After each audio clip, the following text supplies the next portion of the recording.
So we are live. We're live. Are we recording? Okay, all right. We can go ahead and if everyone record. I pledge allegiance to the flag of the United States of America and to the republic for which it stands, one nation, under God, indivisible, with liberty and justice for all. Thank you everyone for everyone on Zoom or watching the recording. We're having some technical difficulties this evening with the owl, so the audio might not be as good as it normally is. We'll try to get the owl up and running at some point throughout the meeting. So our first order of business this evening is public hearing for our fiscal year 23-24 budget. Our budget has been posted online for a couple of weeks now. There's copies here for those in the room. It's included in on our website where it says public hearing. There's a link that says packet that will take you to the PDF of our budget. Typically, we just kind of open it up for questions. We are scheduled to have our annual town meeting on Tuesday, May 16th at Town Hall, where we'd be asking for resident approval on the budget. But wanted to open it up to anyone here if you've got any questions or anything on our website.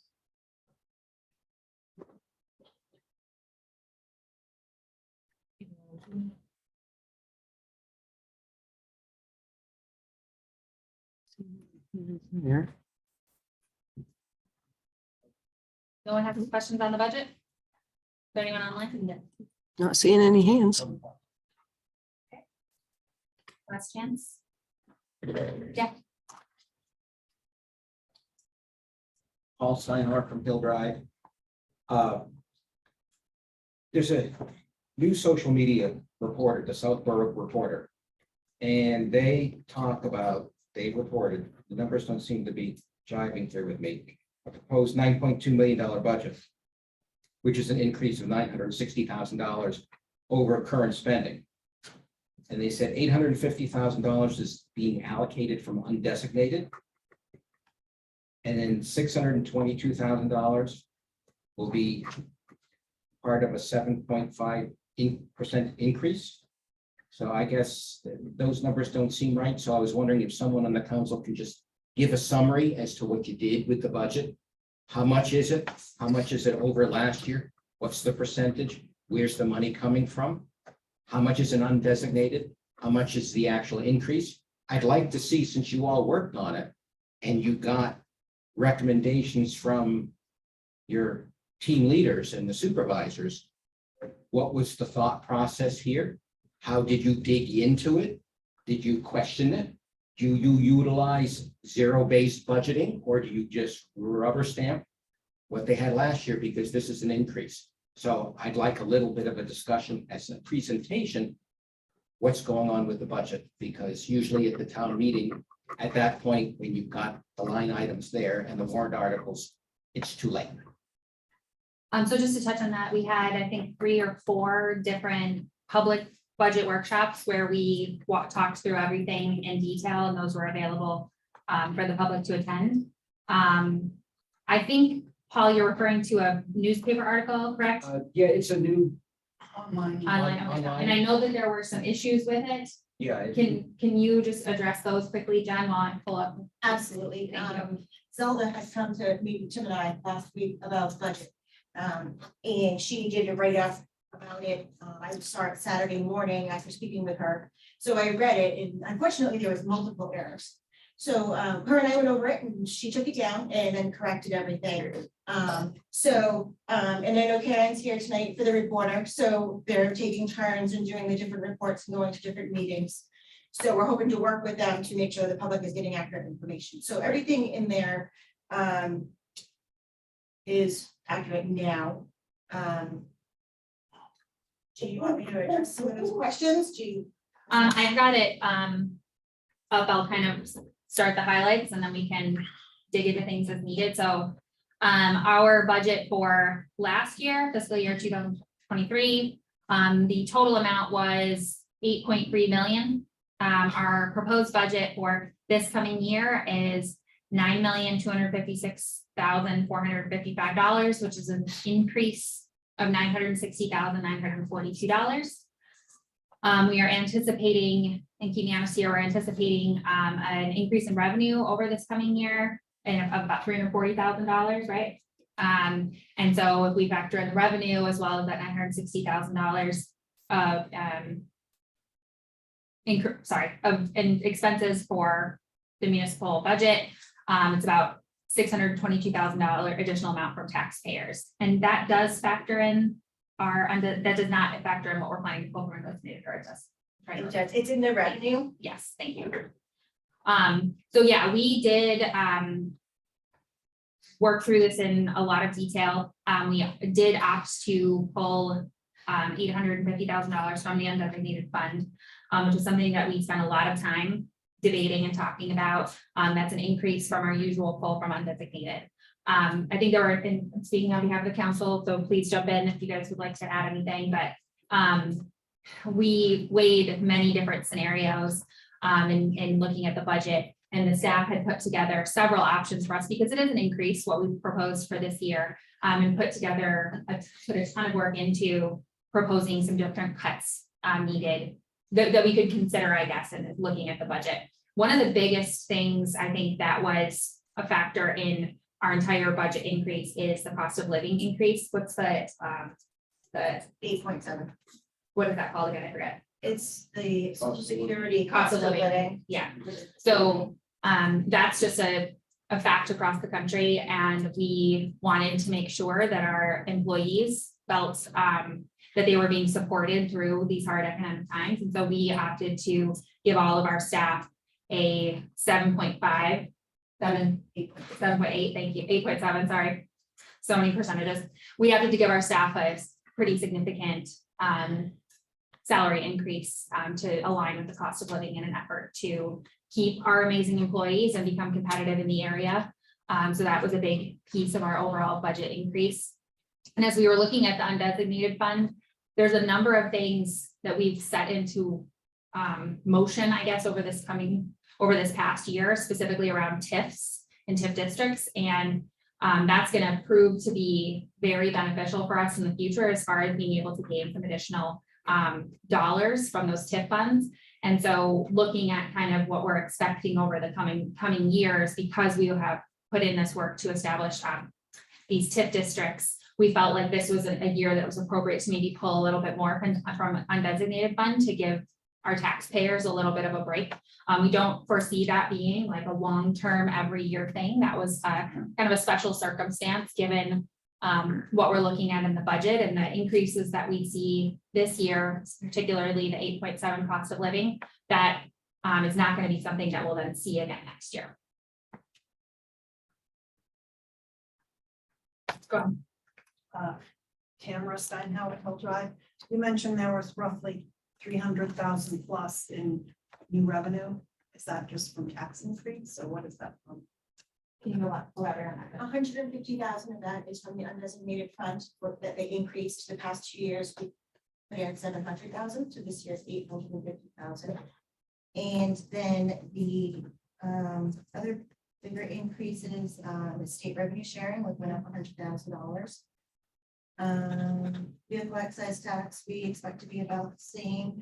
We have an additional $24,000 from the state for taking over 236 from Main Street into 91. And then we have an additional interest income. So all of that combined comes up to be the 338,584. 7.3% increase in revenue. Great, thank you. Any other questions on the budget or anything else you all would like to add? Yeah, so can I go on my, because Paul's here and it's great, and I thank you for coming, Paul, it's great to see you again. And your wife.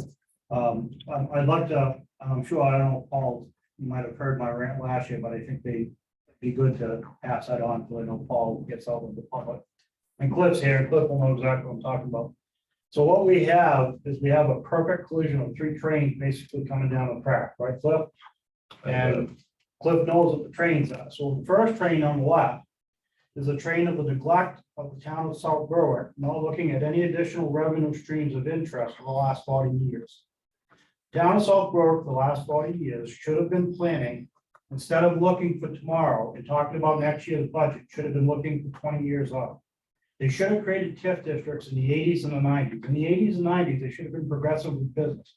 The problem we have right now, the business to residential model that we should be trying to get balanced in all communities. We like to have it 60-40, 50-50, right? So if there's a tax increase, the bigger burden weighs in onto the business, which can afford it, not the taxpayer. We're not there because South Berwick, for whatever reason, the last 40 years didn't bring business in. We're at 90-10. 90% residential, 10% business. We're way upside down. There was no future planning going forward, looking at this and saying, we gotta be aggressive and bring in business. Now, do we want 100, mall stores here? No, of course we didn't. So we should have done what we're doing now, and that's doing a market analysis to determine what businesses would fit here and what businesses would stay here for the long haul to be a profit for the community, which is one of the things we're doing.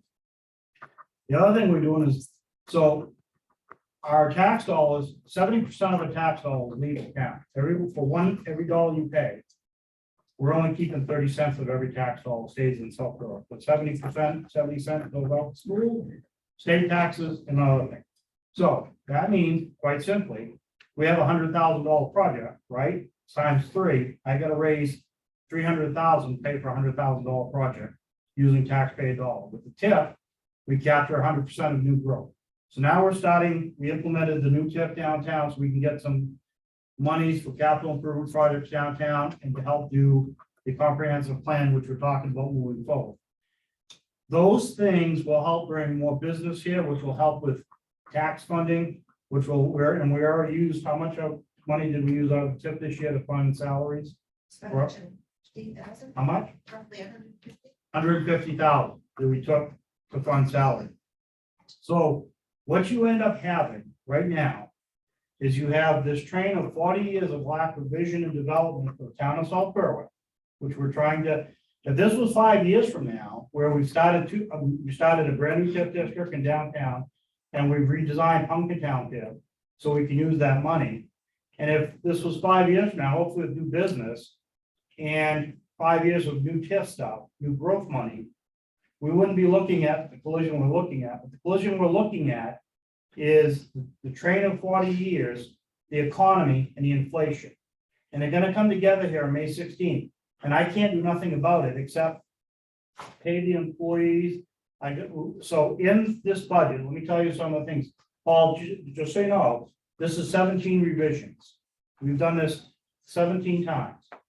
We met with every department head. Every department head came in, some came in 3 or 4 times. I brought 26 tax cuts to the council, cutting almost $600,000, including one of them, the $272 is not to do the roads this year. Let's not do any roads. Let's not pay for a single thing. Leave the potholes, I don't care, whatever. Let's not pay for it. The problem is, we gotta pay for it next year, right? Just because we don't pay for it this year doesn't mean we're gonna need to not fix the same problems that exist this year. One of the biggest increases is the ambulance service. People think the ambulance service is pretty cool. They like when they dial 911, they're having a heart attack, somebody shows up, takes them to the hospital. The ambulance service did a survey and said, guess what? With 111,000 you're paying us, we're grossly underfunded. So next year it's going up to 184,000. I said, oh, okay, 111,000, about 70,000, that's not bad. No, Joe. That's going up 184,000 next year, on top of 111,000. Inflation, welcome to our world. Now, I gotta replace 2 boilers, Paul, at the town office. $60,000 to $80,000 of capital money that I didn't have in the capital book this year. You didn't tell me to pay for it, or anybody else or Cliff. Did those boilers rust out last night? Probably not. When have those boilers been rusting out? For the last 15 years. Come on, folks. It's gotta be a team effort. The team is the town council, the employees, and the citizens. We've got to work together for the future of South Berwick. Taxes are an investment in our community. So unfortunately, I sit here today with a very sad look on my face and say to you, I propose all kinds of cuts. But even if I cut them this year and the council says, yay, let's cut all these cuts, we're gonna be faced with paying for them next year. And next year and the year after that, because we never looked at a different revenue stream or attempted to find some other revenue source to help us fund long-term projects and balance out our capital issues.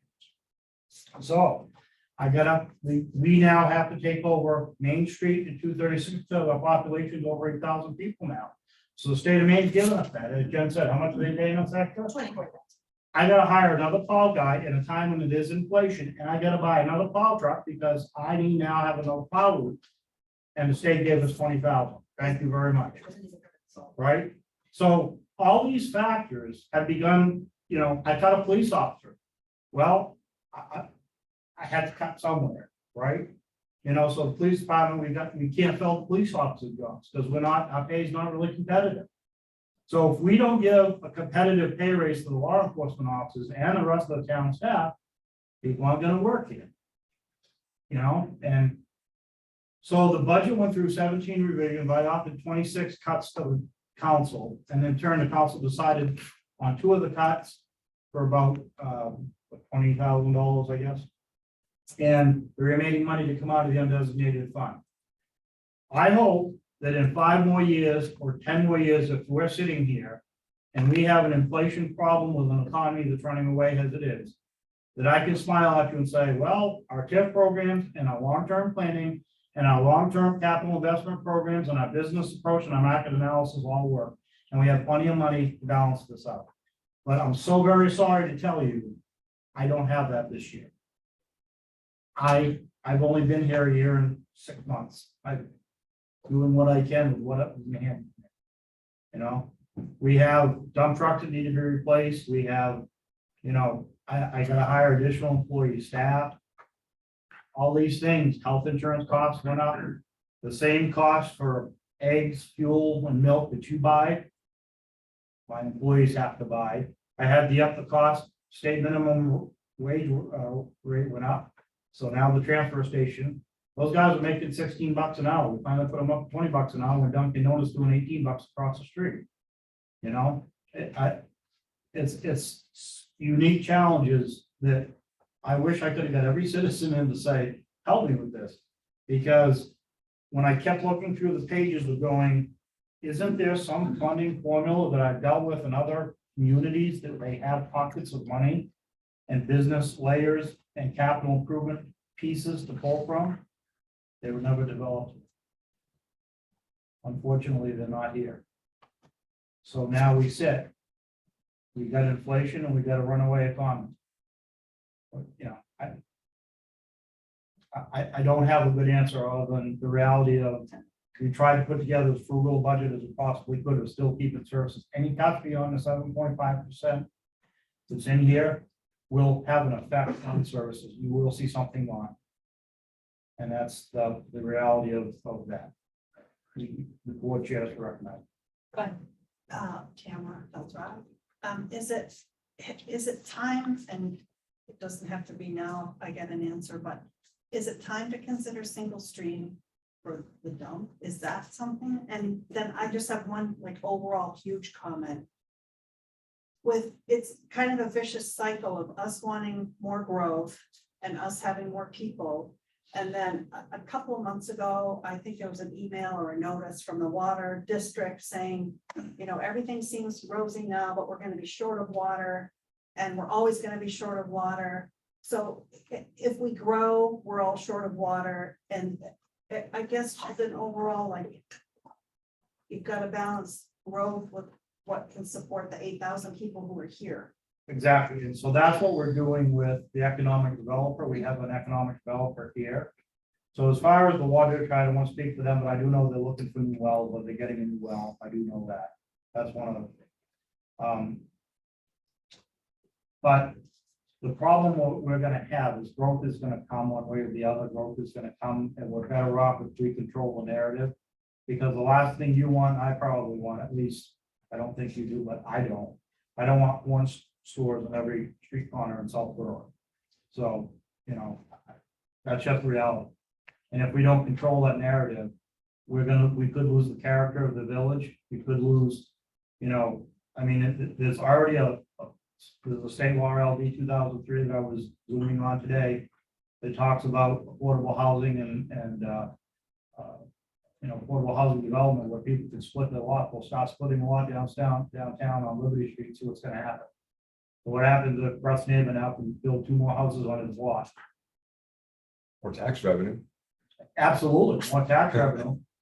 That what? What's the answer? More draw on the school, more draw on the services, and your taxes go up. So don't kill the messenger. I'm just the messenger. I'm just telling you, this is the challenges we're facing. The only way the only way I know how to fix this is bring more business to the community that's controlled. A business is a different community, not that ostracize the community.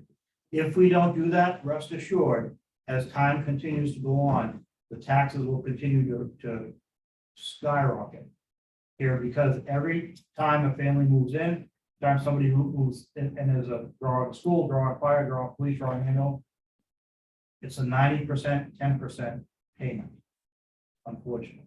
So we should have been looking at this 40 years ago. We should have been looking at this 30 years ago. We should have, a perfect example. Tonight, you're gonna hear a presentation about traffic. And you realize, I know Paul does, and Cliff does, we've been studying traffic here since 1985. We've studied it, we've restudied it, and studied it 10 more times. So we're studying it again one more time. Hopefully this time we solve part of that problem and start fixing it. I'm looking at 2 boilers in the town office that rusted out. We went down there in October and the technician said there's water all over the floor. What happened? I don't know. Well, they didn't rust out last night. They've been rusting out for years. There's no provisions to make any adjustments to fix this stuff. Folks, I can only give you what was given to me. And so I'm not blaming anybody. There's no blame to go around. It's just better planning for future development makes it a better success story. That's right. I think it's important to just emphasize, like everything that what the system was saying, that we put in place many things to help bring more business to town, to level things out a little bit more. Just so relying on more central taxpayers, where we can have some more businesses. It's not something that we can make miraculously happen overnight, but I think we're all confident that we really made some big moves in the past few months to really help us, and we expect to see that benefit over the coming years. You had a question about what did you say? Single stream, I mean, that's just the other thing that's flying up there. What is that? I don't even. Single stream recycling, so that, because, I mean, we separate Oh. and wash and waste our water, cleaning out glass, that then gets dumped into the hopper. Is it time to consider single stream? Yeah, and this sort of came up because I was at the transfer station the other day and all the glass is going into the hopper and you may think I'm going on a tangent, but this all comes back to budgeting and where can we be a little bit more frugal? And so the guy said, oh, you gotta throw the glass in the hopper because our crusher's gone. And so he said, 30 grand to fix the crusher, but then we have to handle it. We have to get a new crusher. And then no one wants to buy it because in the recyclable market, you're stuck. You're paying more money to handle it, to crush it. And where's it go? It gets dumped in with everything else. So it's not cost efficient. And I know we've had issues with that before. By the way, the guys there are great. I love them to pieces. They're very helpful. So I don't want to see them go. But from a cost standpoint, are we spending more than it's really worth? Have we stepped outside the box to say, what else can we do with our solid waste? Such as single stream, throw it all in the hopper, send it up to whoever does that, because other communities do that, and through magnets and whatnot. I'm not a technologist. They sort it all out so that we handle it less because it's not worth as much. Are there opportunities to share resources with other communities? I know this is just a small item on a huge budget, but when you're stuck with these dilemmas, like Tim was saying, that you have to deal with what is given to you, you got to start sharpening your pencil and become a little bit more creative to say, okay, let me look under not just a couple rocks, let me look at under all the rocks.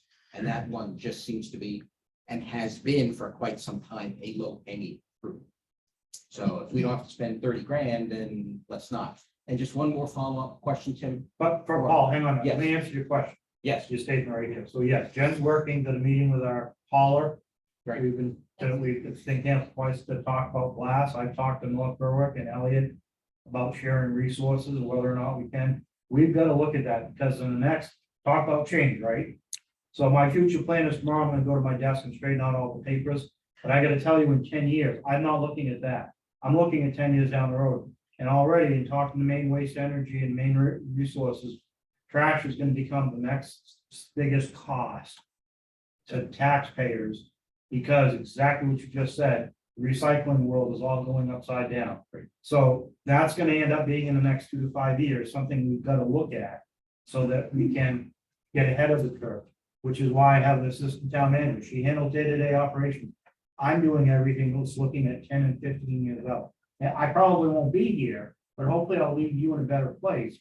So that you're not having this discussion 10 years from now.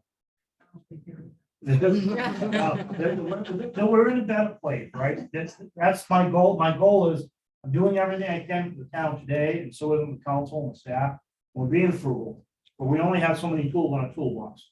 Yes. The biggest tool I can give you is, we are planning for the future of tomorrow, 5 years, 10 years out. And hopefully when that comes around, and we have the same problems that we've encountered today, we'll have better resources to handle them, not be scratching our head and shaking, going, oh, goodness, that's not right. Rick, well, we appreciate your efforts. Current contract we have right now ends June of next year. So as soon as we're done with this budget, we're gonna start the next one and figure out transfer station and what the plan forward will be there. Perfect, great. And just one follow-up question. Is the 20,000 plus or minus that we're getting for the stage for plowing, is that just a one-time, or is that every year they will be giving that to us to plow? Annually, every year. And So it's all road maintenance, it's plows, some are road maintenance, some are mowing, fixing all the potholes, they gave us the whole thing, they just. And when I tried to fight it, I didn't fight it, I said, well, I'll take it to the town council, and the guy looked at me and got really angry and said, you don't have a choice. It was boring. For $24,000 or $22,000? Yeah, welcome to this. Do we have a recourse to go to our state legislators and say, help us here? That's not enough even to cover. Nope, state law. So the economic, called the urban impact law. We looked it up and we researched it with the attorney. And again, it's all the stuff I've been given. I'd like to tell you something different, but we gotta make better choices going forward. I'd like to tell you. Thank you. Cliff Clary, I appreciate very much, Tim, what you've been saying, and looking forward. I don't know how we fell off the boat, because in the early 90s, we started an economic development, right? And then, I don't know where it went. One of my It's biggest. right sitting on the shelf beside the traffic. I know, and that's bad. I am very pro-business person in South Berwick, I always have been. And I've seen, and forbid lightning shoots me, I've seen the planning board look at some businesses and look at them and look at them and look at them and look at them. Please be a little more friendly to business and let them come in. Don't be playing with a subject on the planning board for years. That's ridiculous. State law says you can have something. Okay, I know towns can put more restrictions on. Okay, do it. If the business goes away, it goes away. But for God's sakes, you're right. We're upside down, and we've been upside down for a long time. And and industrial park, that started in the early 90s too. And that was looking real good. And then it kind of, for some reason, got sluggish. Well, you gotta have all this coverage. You can't see the business. You can't have business signs near the road. Please, business is a business. Let them have a sign. I'm sorry, I'm lighting my hit, but I had to say this stuff. Because you're right, but in the past, in maintenance needs to be on everything. This idea, the boiler's running, I can understand that, and I understand what you're saying. No one maintained them. There has to be a policy in town that maintenance on this boiler. Every year it's just checked. You go away, the maintenance thing's still there. And whoever's sitting at the desk should see that that's done, because it is taxpayer money. Right.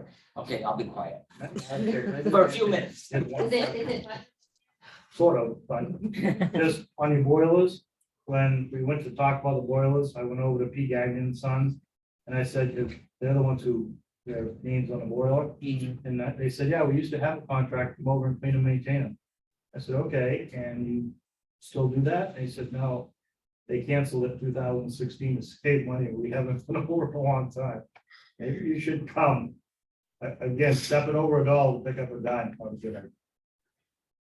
Just saying. Lightning would hit me, but I tell you something about situation like that in the past. I just want the citizens to know that we are trying to be frugal, but we haven't done the math. Oh, and one other thing, I'm sorry. The roads are gonna get let go this year. No, the council voted, that's in the budget. They put it back. in. I agree 100% because roads, you let them go bad, they're gonna get worse. And it's gonna taxpayers more money. We had a case in town, it's Plains Hill years ago, water and sewer up the hill. They put a base coat in and they walked away. Next thing you know, it had to be all dug up and redone. So in other words, you do a project, base coat clear. You finish the job because that was taxpayer money, right trash can, unfortunately. Thank you. Yep. I'll try to do good. Any other comments on the budget? Questions? Any counselors want to say anything? I just want to, Mr. Steinhauer, I just wanted to say thank you for all of your questions, because as the rookie on Team Town Council here, this was my first rodeo of budget season, and these guys will attest that I came in the first budget meeting with a list this long of questions. And I also promised in my platform with running that I was going to scrutinize our budget to try to get a grasp on taxes. And it's, when you're actually in it, you get a whole different perspective of it. And through the process, I learned two very important things. A lot of our budget is circumstances beyond our control. And as Tim and Jen were saying, the insurances, the technology, it's just stuff that we absolutely need, but it's not in-house things. So it's not, we don't have as much control, over the cost of those things. And Tim, please correct me if I'm wrong in saying this, or I maybe have misunderstood, but we started picking the budget and we're like, let's get rid of this. But is it true that there has to be a certain amount cut from the budget completely for even a percentage to come off of the, what we would put towards, Yeah. it was Yeah. like, we had to cut Yeah. $900,000 to Right. even make that percentage point change. So what Council Costello is addressing is the mill rate, right? So the mill rate is worth our value. So our value right now, our budget value is will be 9 million. So in order for me to facilitate a dollar change on that, I would have to cut 900,000. That means that you would. I'd cut the police department. I mean, I'm just hypothetically, that's $1 million. That's how far you'd have to go and see. You're talking drastic cuts to. And then like Cliff said, and like you reiterated, Paul, what will we do next year? I'm all in favor. I can save us $95,000 in an instant. I could recommend to the council cut the ambulance funding connection this year. But that means next year you gotta raise the full $185,000. At least next year we'll only have to raise $95,000 to finish the piece. People want an ambulance, I suspect to show up at the door. I don't have any other option. So thank you for participating. Thank you for caring, and thank you for being here. Appreciate it. Thank you for your work. And Paul and Mrs. Steino, if you need anything, feel free to come to the office and visit. Have a cup of coffee or a cup of tea, and we'll sit down and go over this. I'll be glad. Not enough people take interest in it. That's the problem.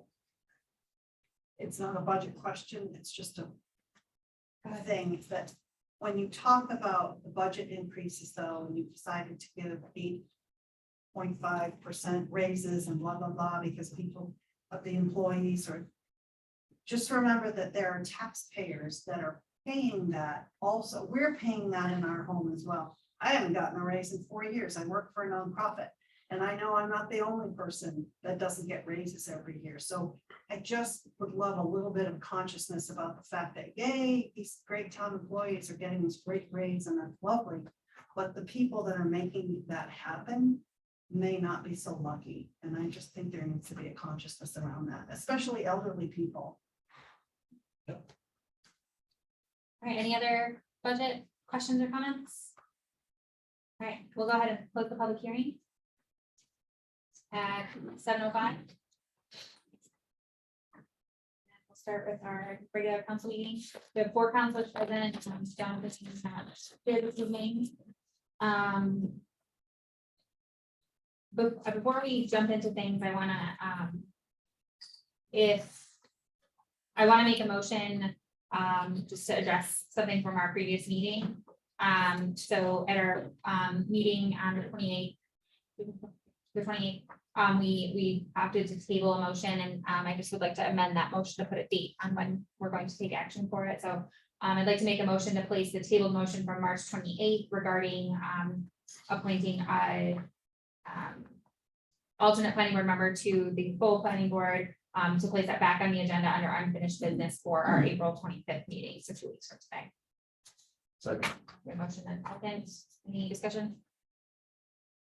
I am also going to be doing roll call voting go forward, to ensure that we're, in line with our, public meeting requirements, so I'll vote on the line. Jessica? Yes. Melissa? Yep. Jeff? Yeah.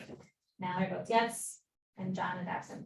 Motion passes 4-0 with 1 absent.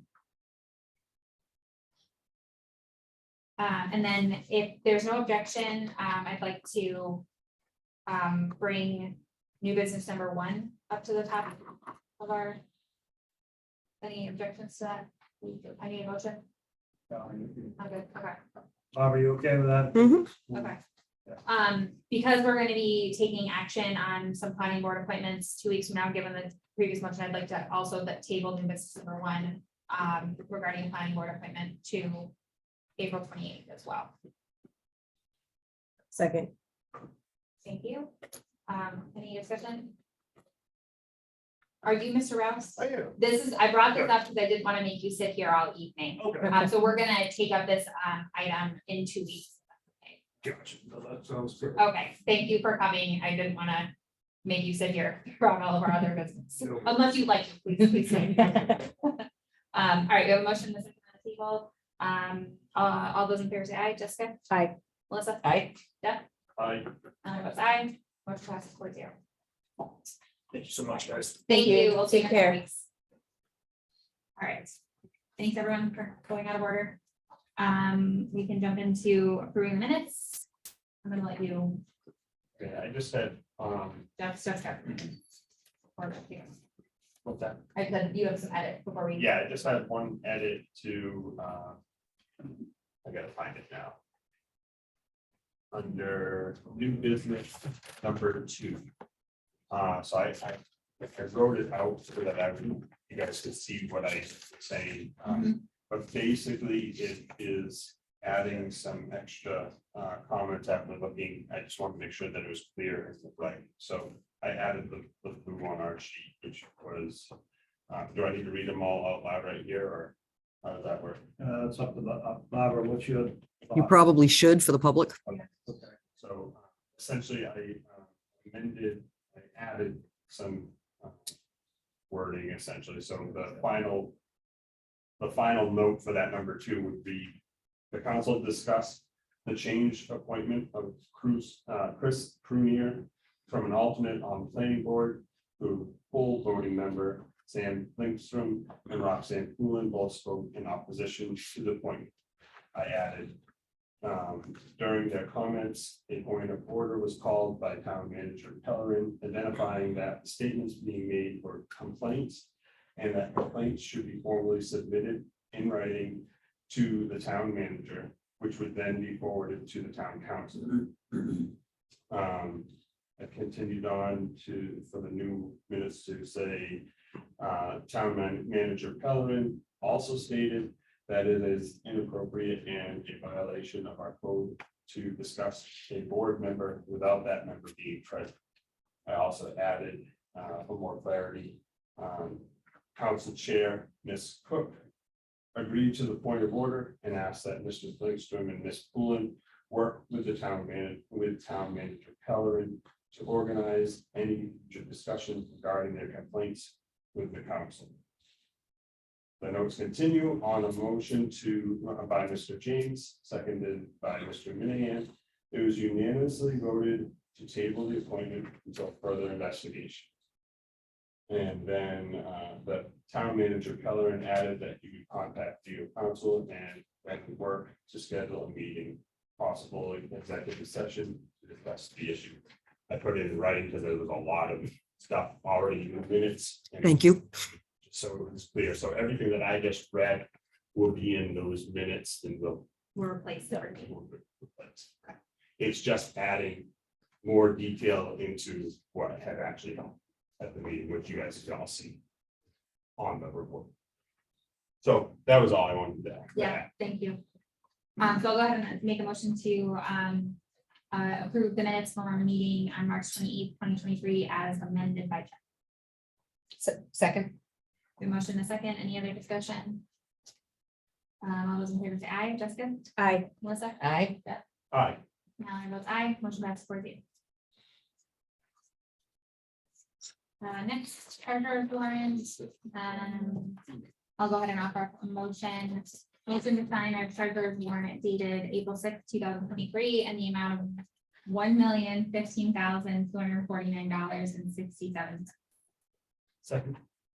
We have a motion in a second, for discussion. This does include our monthly school payment, so it's a large warrant. Any other discussion? All those in favor of signing the treasurer's warrant, say aye. Jessica? Aye. Melissa? Aye. Ben? Aye. Mallory votes yes. Motion is for. Okay, we're into presentation, traffic study update. What's the best way to? Just, I don't have any ADK on my equipment. well, I don't think it's. I don't know if she was there, if it's gonna have a different reaction. It might. I'm gonna test it with my computer. We have your deck and our support doc with more, just. Yeah, so the public can look at them online. For this. I'm just gonna see if it'll work with mine. Okay, hang on.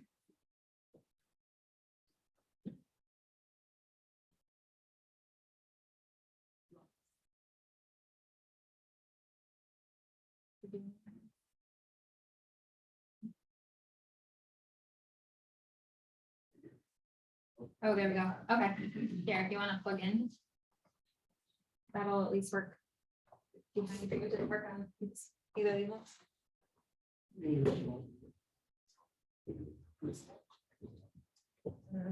It might just take a second. Okay. There you go. There you go. Woo-hoo.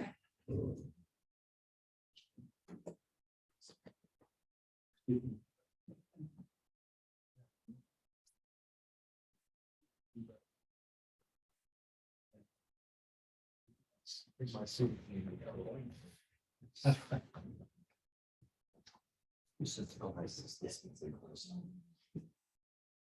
Even if it's just the one, I think we're okay. Is that your computer? No. Is that? Yep, Oh, but okay. it's just the desktop. There you go. Oh, It does see, it doesn't work. Not the other one. Are you finding that as annoying as I am? I'm just a little bit worried. Something like. Would you just introduce yourself? yeah, absolutely. So Exact same. for those who don't know me, my name is Nikki Conan. I'm a senior transportation engineer, project manager at Spago Technics. Previously, I've been working closely with my colleague Brad Line, who is not with us tonight, but he has been in attendance at the public meeting and been very involved throughout this process. So we're basically here to give an overview of the study results for the Route 236 planning study. This is kind of the introduction, what I'm looking to go through this evening, and then I'll open it up to questions of the council.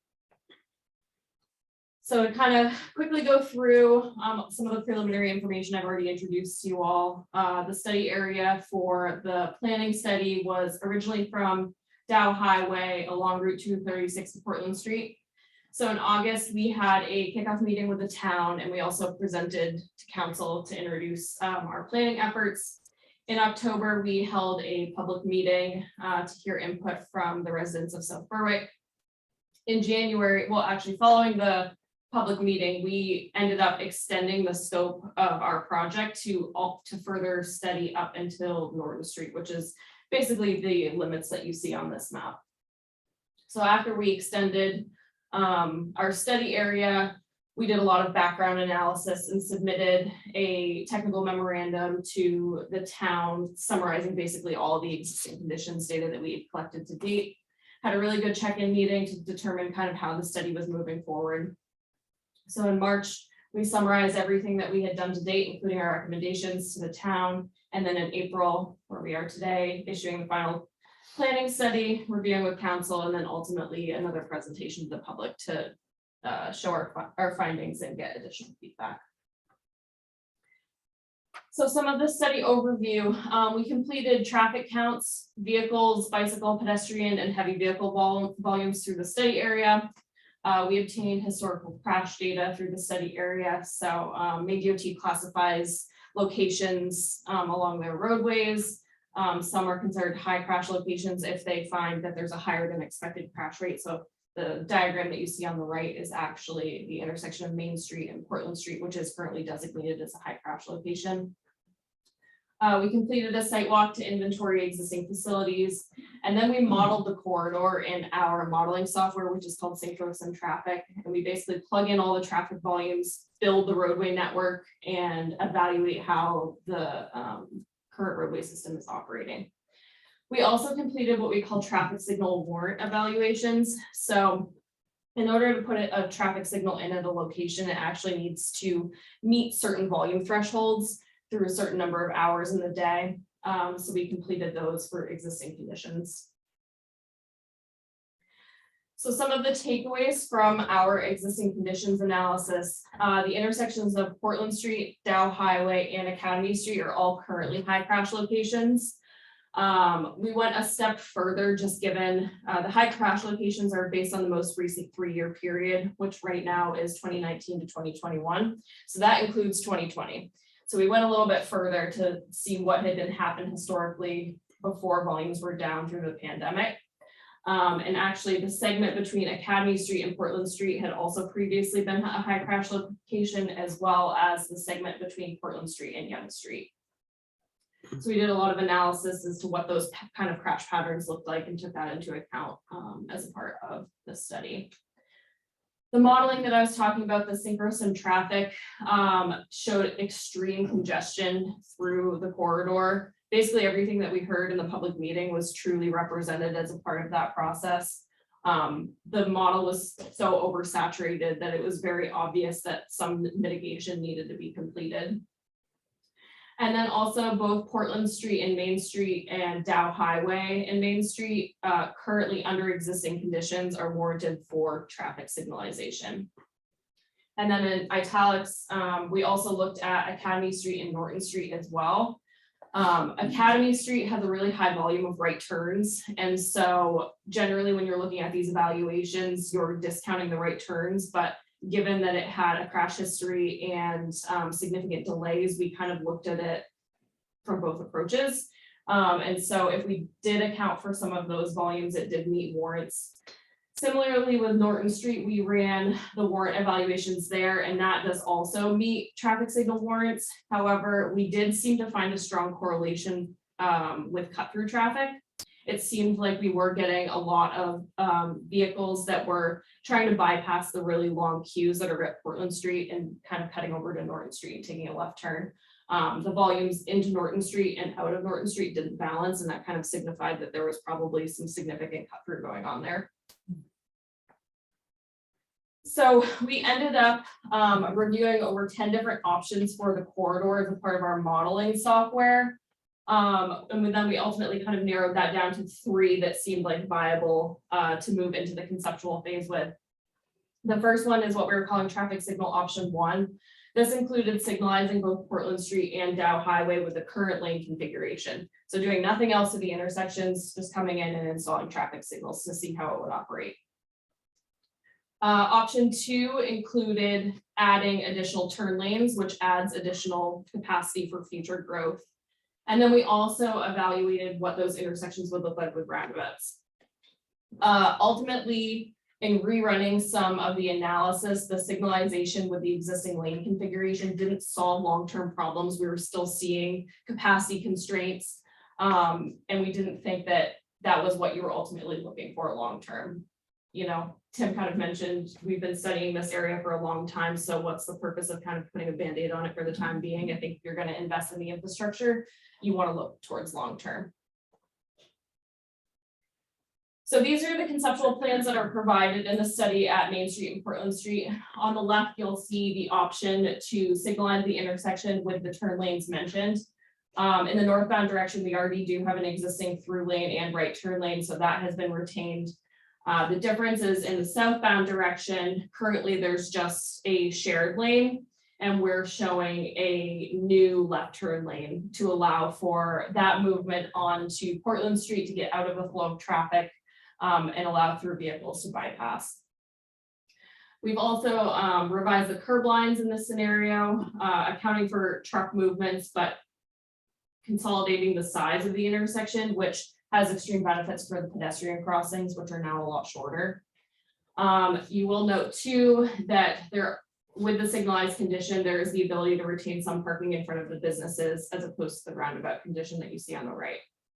So with the roundabout condition, we found what worked best for current conditions was a single lane roundabout with a kind of bypass lane headed northbound. There's a significant amount of right turning traffic on northbound Main Street onto Portland Street. And so we modeled that as such. The crosswalks you'll see are kind of pushed further away from the intersection to accommodate truck movements. And those in that scenario would just be with the rapid rectangular flashing beacons, the light up signage, as opposed to the signalized condition where it would be its own dedicated phase with stop traffic. And the questions be answered in some of this? Can I go through the whole Yeah, thing? go through the presentation. I recommend go through the presentation. and ask it. So similarly at Main Street and Dow Highway, looking at both conditions, the difference here is that under a single lane configuration, the intersection really didn't operate very well. Did I say signalizer? I meant roundabout condition, single roundabout. That didn't operate very well. So the intent of providing this concept plan in both scenarios was to understand what we had for space for future growth, which would ultimately be a multi-lane roundabout. And really in both scenarios, you have building faces and right-of-way impacts that would be significant and really don't accommodate that option. Again, the concept plan on the right, we tried to shrink up the intersection as much as we could to shorten pedestrian crossings and provide sidewalk infrastructure. So as I've kind of alluded to in this explanation, our recommended alternative ultimately ended up being signalization at both Portland Street and Dow Highway. One, it provides for longer term capacity under future volumes. The roundabouts really don't have the reserve capacity that if you are bringing in more businesses and more traffic to accommodate that future growth. The other great thing about signals is that they can be retimed. They're not set it up in the field and it is what it is. There's a whole branch of traffic engineering that focuses on the operations of signals. And one of the great things that we can do is as patterns change, so as traffic from Norton Street redistributes, or maybe some from Academy, as things start to improve, the signal timings can be adjusted. The other great thing is that the signals can be connected so that you can optimize how the traffic flows through the corridor. So the signals can essentially speak to one another and you can phase them as such that the greater volumes will progress through the corridor in a more optimal condition. Again, the pedestrian phasing is also signalized as compared to the other situation. Retainage of parking, which I already mentioned. And then another nice thing about the signals is that you can also provide an option for emergency preemption. I realize some of your emergency services are located really close by on Norton Street. So there's the ability to program the signals such that if an emergency vehicle needs to come down Main Street, if you put in the proper technology in the fleet, they can communicate with the signals, allow the signal to go green, and then they get the priority. just another thing to consider as we're looking at the future. And then again, the reduction of the queues, we genuinely believe will have really positive impacts on the diverted traffic. I think really focusing efforts on these two major intersections and solving the problems that are there will really help some of the issues that you're seeing at some of the other intersections. We also looked at the greater corridor and not just the main intersections. So looking at the cross section of the roadway in the vicinity of the school, all the way up until Norton Street.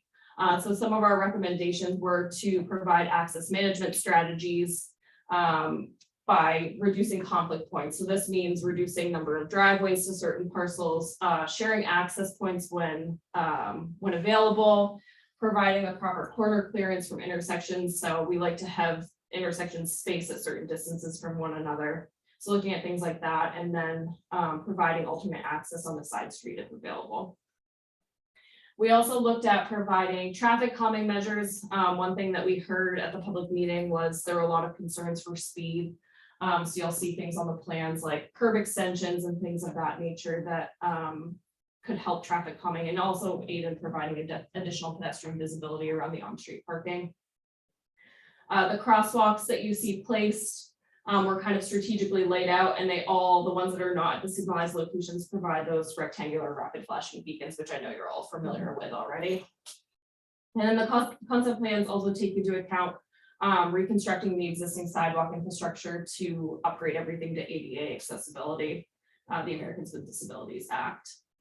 One piece of sidewalk that we did note that was new is a segment that is not currently installed between Dow Highway and Academy Street. There's not sidewalk on both sides of the road. So just an option to provide additional pedestrian connectivity through the downtown. And these are kind of the concept plans that are outlined in the report. We looked at two alternatives specifically between Academy Street and Portland Street. Again, trying to think about different traffic calming options. The bottom image removes the on-street parking through the area and reallocates that space into esplanade space that could be looked at for street trees, ornamental lighting, things of that nature. But it ultimately looks to reduce the amount of pavement through that section to act as traffic calming. And then we provided the option on the top to retain the parking. Between Portland Street and Norton Street, similarly, we looked for access management strategies and where we could continue with connected pedestrian facilities. The big thing along this section was looking at potentially relocating the access to the post office to Norton Street, as opposed to on Main Street, which allows the opportunity to add a few more on-street parking spaces, remove that crosswalk that currently exists today that's kind of just in the middle of Main Street, and provide a more higher visibility crosswalk on the other side of Norton Street with curb extensions. So in terms of cost, this is kind of the preliminary information that we were working with for 2023 construction dollars. The intersection of Main Street and Dow Highway came out to about $1.2 million. The intersection of Main Street and Portland Street was around 1.3. And then we provided the alternatives between Academy Street and Portland Street. One being retaining the parking and the other if you were to pursue street trees and lighting and things of that nature. And so those are the ultimate costs based on construction. So with that, I will open it up to questions or comments from the council. I have a really basic question about Yes. like a signalization maintenance for that. Like, is that something that we would be able to control? So we have weekends where we see a ton of traffic coming through.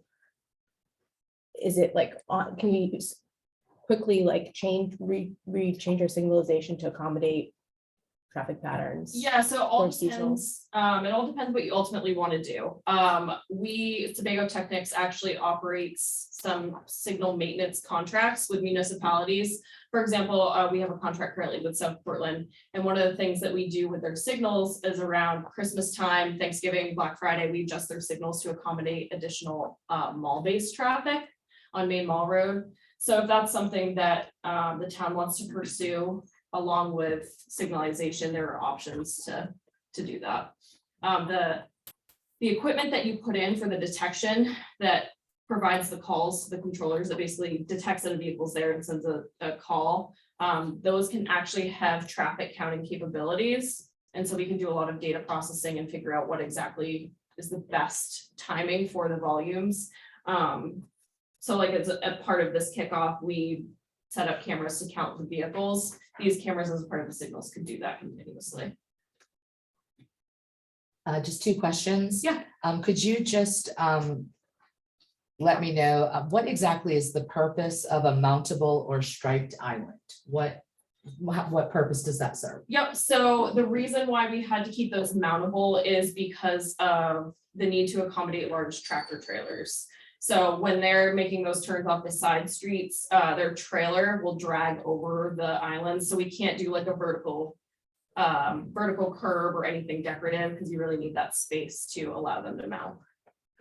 And then my only other question that I'm hoping you can elaborate on is I did read in here that signalized intersection is less environmentally friendly than unsignalized. Can Yep. you just elaborate on that for all of our Yeah. environmentally conscious folks that we Yeah. have in town, please? So if you think about it, currently Main Street right now operates freely. No one has to stop at those intersections unless they're making a side street movement. So you really have free flow traffic going. Where you get your stops is on those side streets. So when you signalize the entire intersection, now every vehicle has to stop, and that's when you start to get the emissions. And those emissions are calculated through our models that are directly correlated to the delays that we're seeing in the capacity analysis. Thank you. Yeah, you're welcome. I guess, on the, that's another slide, it was the one that showed the top and bottom Academy Street to Yep. Portland Street. One of them had parking, Mhm. the other one had green space and sidewalks. Are the sidewalks in that plan the same width and is that width what we currently have? Or what's the sidewalks gonna look like? Essentially, so that's my question. Yeah, I would have to confirm, your current sidewalks vary quite significantly in width. Yeah. From the front of the businesses all the way down the corridor, so I know we held some different widths, so I'd have to get back to you on that. Some of this is also driven by, we're working off GIS parcel line data. So when you get to the next phase in design and you have right of way truly mapped, that will drive some of the design considerations. We look to generally, like my guess is the bottom one with the Esplanade is probably a 5-foot sidewalk. Because we'll generally do a 5-foot Esplanade with a 5-foot sidewalk. But again, that's open to, And ADA, well, I don't know what the minimum is, it'd probably be at least the ADA. yep, exactly, yeah, we look to do minimum 5 feet now. Yep. Sort of along what Melissa was mentioning, I think, and actually you were just the queue to stop for the fleet, you know, for the police or the fire and stuff like that. Is that an add-on that we can add on later, or is that all like you do this now? No, it's something that you can add in the future. Yeah, because it does come with costs because you do have to outfit your fleet. It's not just additional equipment. So that's something, again, as you go through the design process, you can consider or not. Okay, and then also, I think similarly to what was already asked, just so it's clear in my head. So if we had lights in town. Now we're gonna have a long-term relationship with Sebago Technics to make sure that we're adjusting. Is that a correct statement or?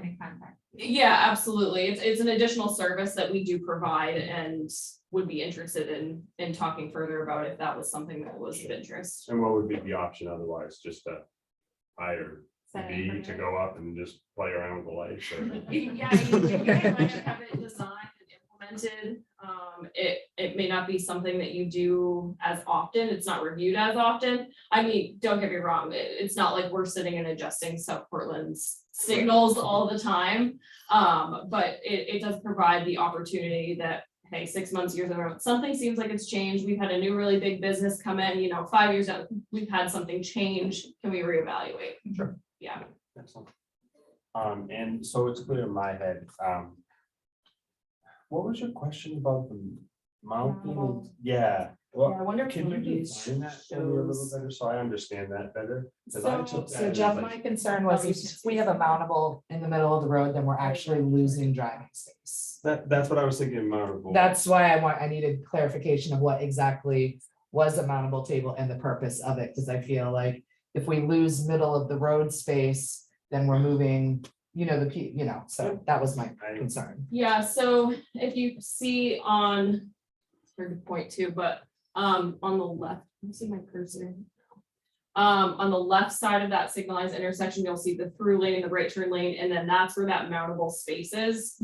One of the things that's required when you have a left turn lane is you need some sort of shadow width on the opposite side of the intersection. So that would have to be provided regardless if you're adding the left turn lane, because what would end up happening is then if you don't have that space and you shift the center line of the road up, your through lane is going to be projected directly into your left turn lane.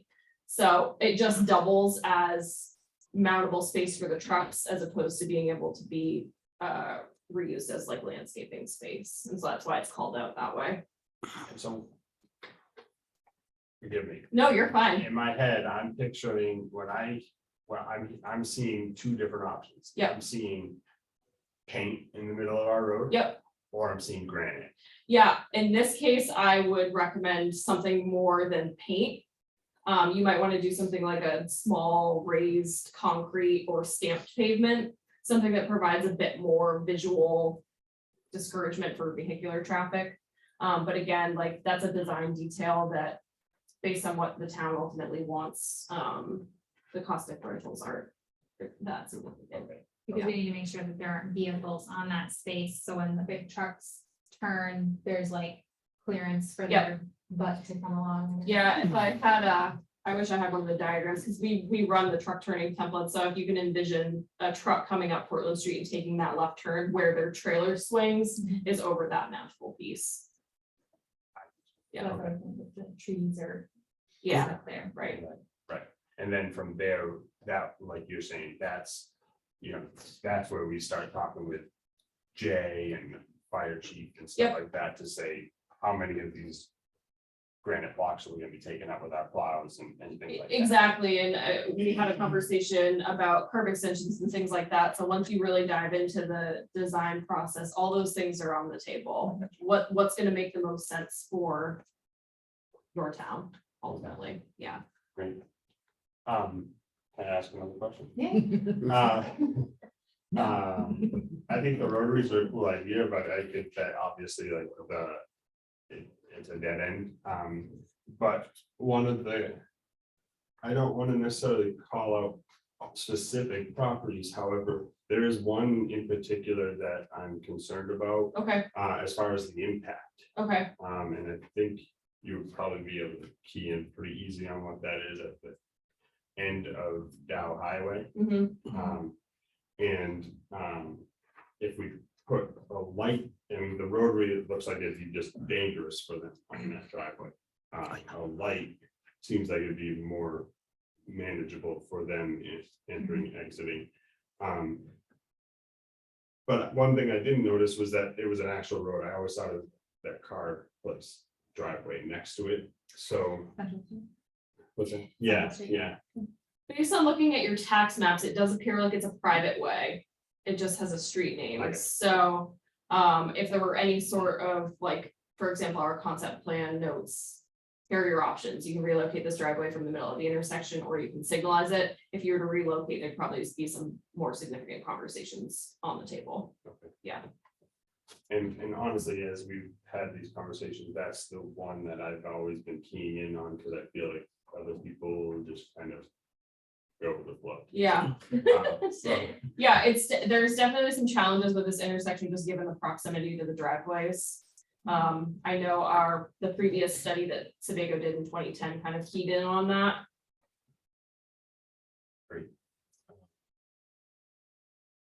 And the Dow Highway end.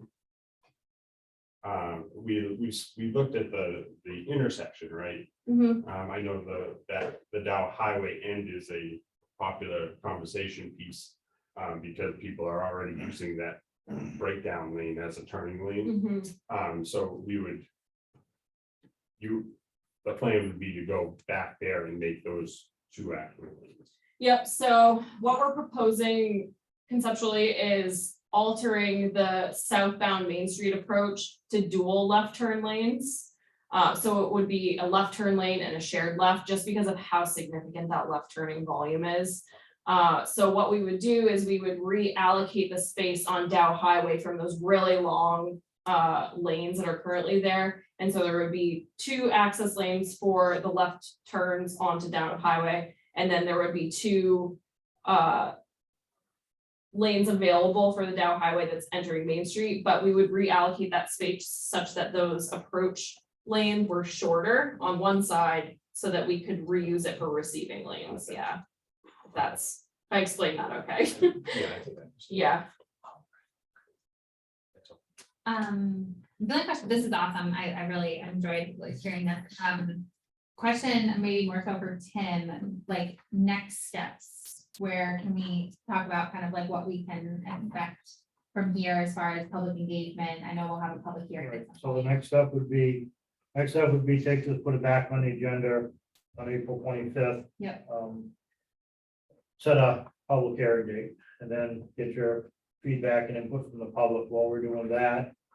I have the economic development researching grants and funds, and the next step is we have to look at, once you get input from the public, you want to make a decision what you want to do go forward.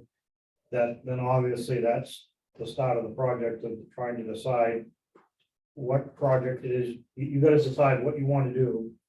And then from there, the first step for us would be to figure out how to secure financing. What that financing is, if we can get it to be an 80-20 match, as the economic developer said she's trying to work out, then we have the monies available for us in the tip. And even that being said, if we don't, then it probably has to go to special town meeting, get approved to get a financial loan to do the construction phase of it.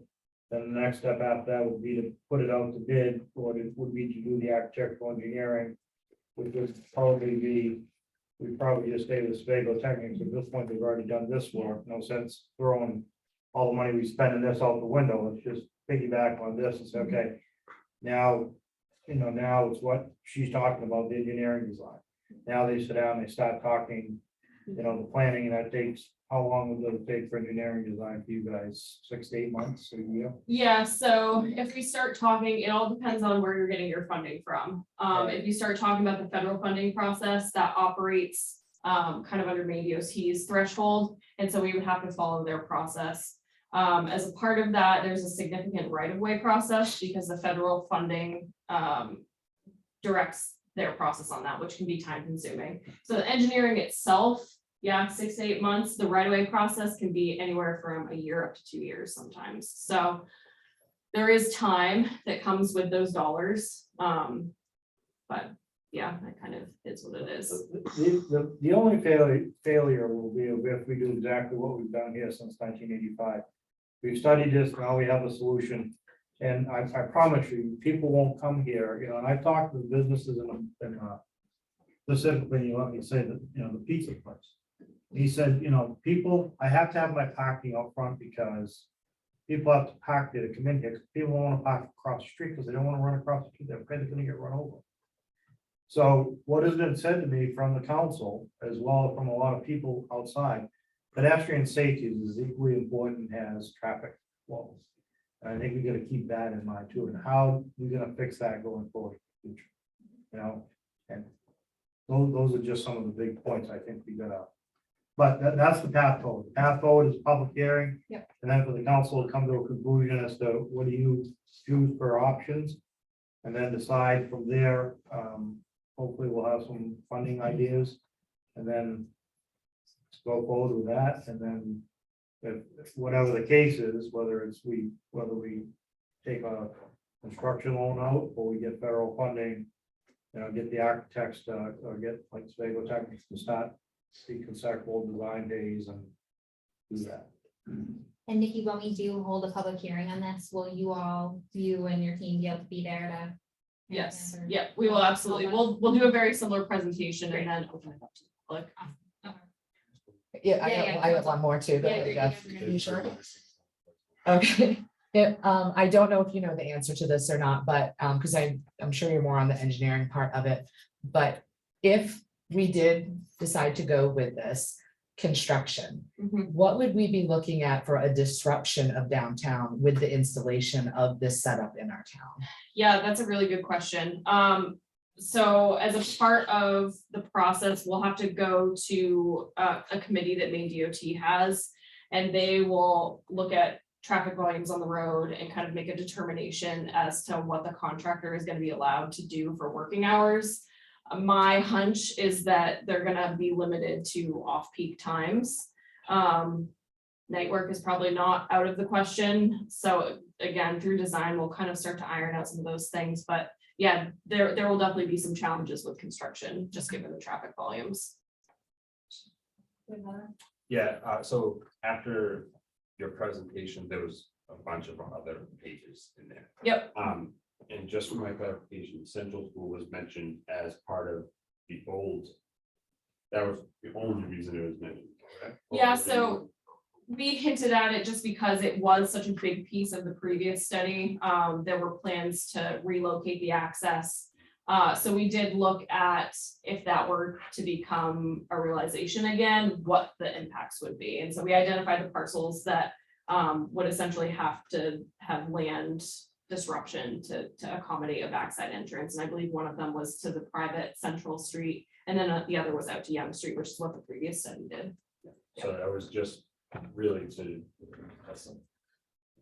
just to flesh out that potential option. Yeah. Not part of the real. Exactly, and more just informational for you all, like, hey, here's what it would take. If it was truly something of interest, this is the road you would have to go down. Yep. Thank you. I'll, Justin. oh, go ahead, sorry. Sorry, one more question. Did you, I know there were a bunch of different options with parking, but did it spell out like how many parking spaces we may potentially have in the different versions? Is that something you captured? We did not specifically call that out in the study. I can come prepared to the next meeting if you think that will be helpful for, okay. Absolutely. People want to hear that. Yeah. I know Cliff, you had a question, and Tamara, you had a question. Cliff, go ahead. Couple questions. Also, just Cliff, keep in mind, she's gonna be giving the same presentation at a public hearing. Yeah. So just to keep in mind yourself, I like am the gonna keep it agenda, brief. brief, yeah, but both of you keep it brief. We'll have a whole dedicated. I hate to say that I'm 78 years old now, been driving care. through the South Road since 15. My father way back before me.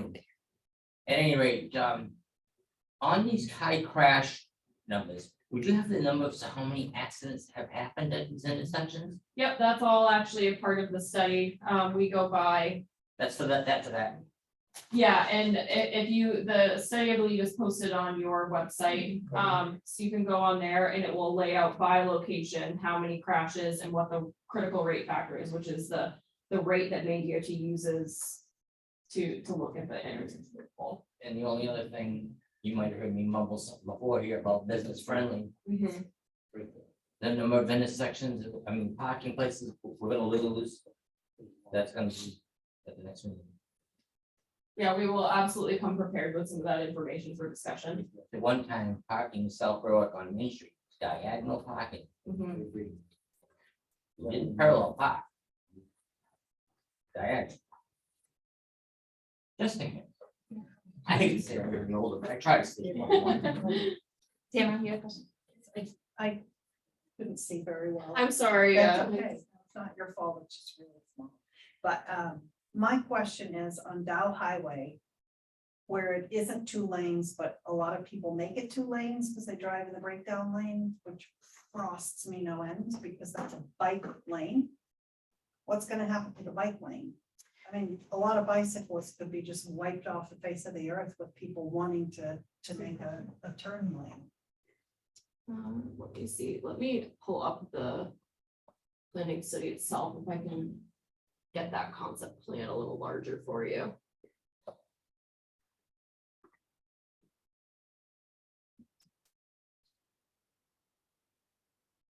So I believe this is the below section is what you're referring to, that like snippet down in the bottom left corner. I think. Yes, So we yeah. basically, there's a ton of pavement there, so we've basically reallocated that space to move away from the two turn lanes and the really wide shoulder to create the alternating merge. Because as you're getting dual left turns from Main Street onto that, into that area, then they need to merge into one lane to match existing conditions. Well, that's what people asked. So Nobody likes to share.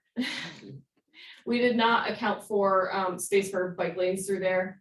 But again, if that's something that should be considered, Well, feedback at the public meeting. not necessarily, but it's a Yep. bike route now. It's like, I just like to make a point. So the Eastern Trail bike route yes. goes on Academy Street. Oh, it does. Yeah, so Okay. and that's something that we may want to consider from Academy to Portland.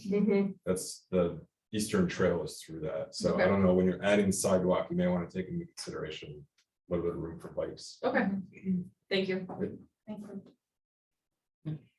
Go ahead.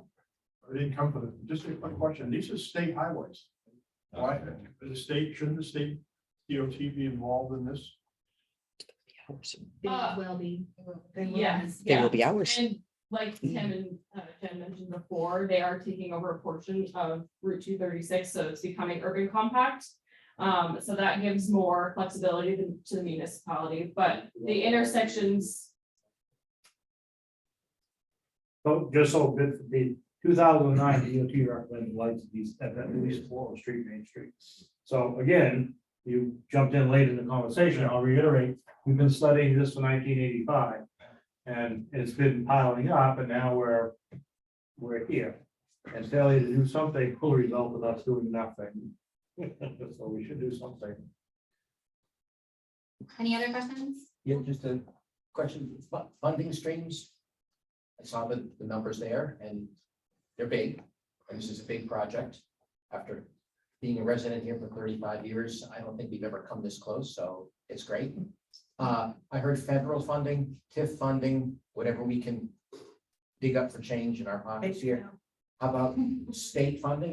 Is there still state money on the table for that? Well, yes. So yeah, all three of those DOT, federal, state, and, any other funding, transportation, CAC funding you can get in the area. And so that's part of what the economic developer's job. She's going to start digging through, turn the pages. And like Nikki had said, some of the stuff is federal, but there are a lot of requirements to that. And then there's some stuff that's tied into state. We are looking at, one of the issues is, we're trying to get a meeting with the state this week, but is to, draw the state into this because they recognize it as state highways, it's their state highways and a lot of transportation use for the naval shipyard and so forth. So we're gonna bring all the partners in to do this, to look at it, but yeah, we're hoping to get, some good funding sources, we're hoping. We're hoping it will be 80% funded. And we only have to pay 20%, Sure. but So- that's the biggest one, it could be 50-50. But if we get 80-20, then there'd be no impact to the taxpayer because the money would come out of the tip. Right. But so that's the next phase of, as I was talking to council, as they start to think of what they want to do with the project, if they don't want to do anything, then I don't have to worry about the funding for them. If they want to move the project forward, then we're gonna start wrapping holding funding formulas and try to come up with what would be the cheapest for the community. Before we do the project. Great, thank you. Just a quick question. Is it at all possible to lower the speed limit to 20 miles an hour from like Academy to Portland? See how that would affect? Or is there like a law that the state says that you can't do that? Generally, 25 is the minimum for this type of volume threshold. There's also a big process that you have to go through with the state to change speed limits. I don't know that I've ever seen anything under 25 for a state I roadway. wonder if anyone, like, when people drive through, I mean, I go like, 18 or so, because like, there's just so much Right. stimulation and people can jump out at any time. You really have the stopping distance. Yeah, and ultimately the goal of the greater corridor project is a lot of these curb line adjustments and improvements will hopefully naturally slow people down. Yeah. With pedestrians being such a large focus, we really wanted to implement some things that would hopefully do that.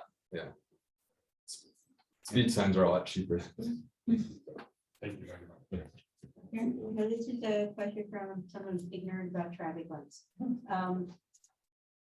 Can you program them so that the times, which are many in South Berwick, when you're not in these peak periods where it's awful, you could be the only one coming up to that intersection? Can the lights sense that and let you through? Yep, we can time things accordingly for different times of the day. Like the coordination plans I was talking about, how you can have basically the signals talk to one another and move the traffic. Those plans can be different based on times of day because you'll get a progression of traffic that's really heavy in one direction and then it will flip in the afternoon and go the other direction. So all of the timings that we basically design as a part of that can be adjusted for those. And then one more question. Chair. Years ago, there was a calming effect made on Main Street heading towards Portland Street. Took away around 4 or 5 parking places. Didn't solve the thing. So there's no way at all in the town to get a 15-mile-an-hour speed limit through town. I can recall when my daughter got her license, I was with her, and we're coming into town. Slow down, there's people around here. I guess we need to move around from here, the sign over there, 10 miles an hour in the village. Any other questions? Council? Thank you very much. Yeah, thank you so much. Yeah, so don't Great. hesitate to reach out if there's Yeah. any other questions that come up before we're. Sounds good. We'll get a public hearing scheduled probably at our next meeting. Okay. Tim, and then I'll be in touch and, yeah, thank you so much. Yeah, thank you. Thank you. Oh, thank you. And I just, Madam Chair, if I may. Yeah. I just want to thank Spago, thanks Nikki and Brad. They did a lot of work. If the report is actually over 250 pages long. They did a ton of research data. The actual report is limited to about 30 pages, I think. But if you look at the whole report, there's tons and tons of data pages that engineering people would have to understand, not me. But I do thank them for helping us solve the critical problem. So, I'm pleased with that. So thank you. Yeah, thank you. Thank you. All right, public comment. Does anyone want to speak on anything that's not on the agenda? Okay, unfinished business, town hall boiler. Oh, we got someone on Zoom. I don't know how we can communicate with her. Pat Robinson. Hi, Pat, can you hear me? This is Mallory. I can hear you. Can you hear me? You We're can't hear? having technical difficulties this evening. Yeah, I figured. Give us a second. How about if I send Brett a text and he'll tell you what I want to say? Wait, sorry, Pat, what was that? Brett is there. I'll send him a text and he'll tell. We can hear you. We can hear you now. Okay, good. No, I just want to announce the native plant webinar, the Conservation Commission and the Great Works Regional Land Trust is doing Thursday, April 20th on Zoom, 6:30 to 7:30. It's Sean Jalbert from Native Haunts is giving the webinar. He is a native plant grower and knows a lot about it. And you can go to Great Works Regional Land Trust, gwrlt.org /event to get the information to register. That's all I want to say. Thank you. Awesome, thanks, Pat. Anyone else on Zoom got anything? All right. Town hall boilers. Tim. We got 6 bids back. We got bid from P. Gagnon and Sons for 51. Admiral Climate Control for 63,800 and specialty 70,000, but they're not available until at least November, which is probably too late to do the project. We also got asked for quotes from Trojans, East Coast Heating, and Pro HVAC, but they don't even do that kind of work. It's hard to find those boilers. So we've done all the research, and I thank Jen for doing that project. She took that on and did that as the assistant town manager. We're down to the option of awarding the bid. My recommendation is P. Agnew and Son. Still 10 to 12 weeks lead time. We're gonna do it in the summertime when we can shut the boilers down and they can, it's, as they said, it's gonna be an all hands on deck. I would not approve. I guess at this point, the 51,000, but I anticipate there'll be additional costs. Both the increased parts and other problems they're gonna find when they start ripping the boilers out. So I would just approve the contract, I guess. 51,000, if we need more, we'll come back.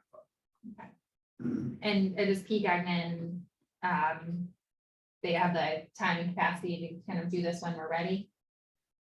It's gonna depend, once we sign the contract, they'll order the parts, so that's why we're doing it now. 10 to 12 weeks out, which should take us into summer. Okay. And we can shut down the boilers for a week or two, but we said it's gonna be all hands on deck. To try to scramble and get all the parts out, get them all disassembled, take them out. Hopefully they don't have to take a part of the wall Is, I noted in here in the supporting docs, it says that the tank replacement is an additional 10,500, so is that included in the 51,000 or no? Yeah. No, it's a addition, okay. And do we have just one tank? Do we have two tanks? out. 2 points. So we need to replace two tanks. Plus the. Let's just do this first and let me see what, Okay, sorry. I don't know, if we need to, I Okay. think it's their recommendation, I think for long term, so I don't know, you know. Well, if we do this part, if I need to, I'll come back and ask for Yeah. additional, but. Okay, Currently, we have 2 tanks. This would be replacing it with one that's larger. okay, 2 for 1. Okay. Any questions? My only question, Tim, is, once again, with the town hall being up in the air of whether we're staying or we're going. And I obviously do not want to put this off any longer because it's been put off long enough. Time wise. Is this, like I said, I don't want to wait on this anymore, but it obviously will need to be done if the town hall is going to stay, but could this potentially be somebody else? Like, could we get through it long enough if we were gonna get a new town hall to make it something, like, could we last that long if we were getting a new town hall? Okay, so what's happened is the boilers are all rusted at the bottom, okay? So as long as the boilers are running, they're heated, the metal's expanded, and they're not leaking. And what we discovered, so how we discovered this last October was, one of the boilers went down with the metal. And when he walked in, there was water all over the floor, so once the boiler shuts off, which they do in the summer, they alternate. Once they shut off, the metal cools, and what they're afraid is once they cool, they turn it back on, they're gonna rupture, and then we're out the boilers. So it can't wait another heating season, we can't wait Right. another heating season, so it's either gonna be, it's gonna be done now, we're gonna move out of the building. And realistically, I prefer moving out of the building if you don't mind, but seeing as how that would be the parking lot at this point, because of lack of planning. I guess we have to fix the boilers. I have the same driven, and, you know, Paul, looking at you, you know, you've been here for 30 years. We shouldn't be that, we shouldn't be sitting here doing this. We should have had preventative maintenance, it should have been, you know, I can't say this enough, but anyway. You know, this infuriates me Of course. that I have to come in here and do this. You know, this wasn't done yesterday, this has been a long-term problem. and we're dealing with it right now. So that's all. The boilers not only keep the building, but they also keep the hot water, correct? So it's not something that we should just shut off for a little while because it's just the heat where we're entering favorable temperatures. We need these for. When we shut them off, we won't be able to turn it back on, we'll let it fail. Once we shut them off, we're good, they will stay. Okay. Okay, thank you. Realistically, even if we knew today what our town hall plan was, that it wouldn't It'd be be too far executed away. by the time. Okay. Okay, any other questions? Cliff, go ahead. Would this be a case where the undesignated fund could come in? Is this an emergency expense? I'm sorry, I should have reported to you. It could be, but we've got some money set aside in capital. And with a new budget, if we pass the new budget, we'll have the rest of it there. And So we won't- business, buildings fund also, That's what we're taking. I mean, yes. We've had some sort of way to build it, but Now, for all the purposes, but now we're gonna use it. now, with that alternating system, one boiler worked and one didn't, is that what it worked? In the summertime, it does. One shuts down and then the other one runs. In the wintertime, they both run. Because we gotta heat the whole building in the wintertime. No, I understand that. So again, we gotta, one does downstairs and or the second floor, and the other one does the third. So on the other one, and that was the other part, he said, if should one boiler fail, the other boiler is not gonna last long enough to sustain, heat the building, and both gonna fail simultaneously. The contract with them. Maintenance.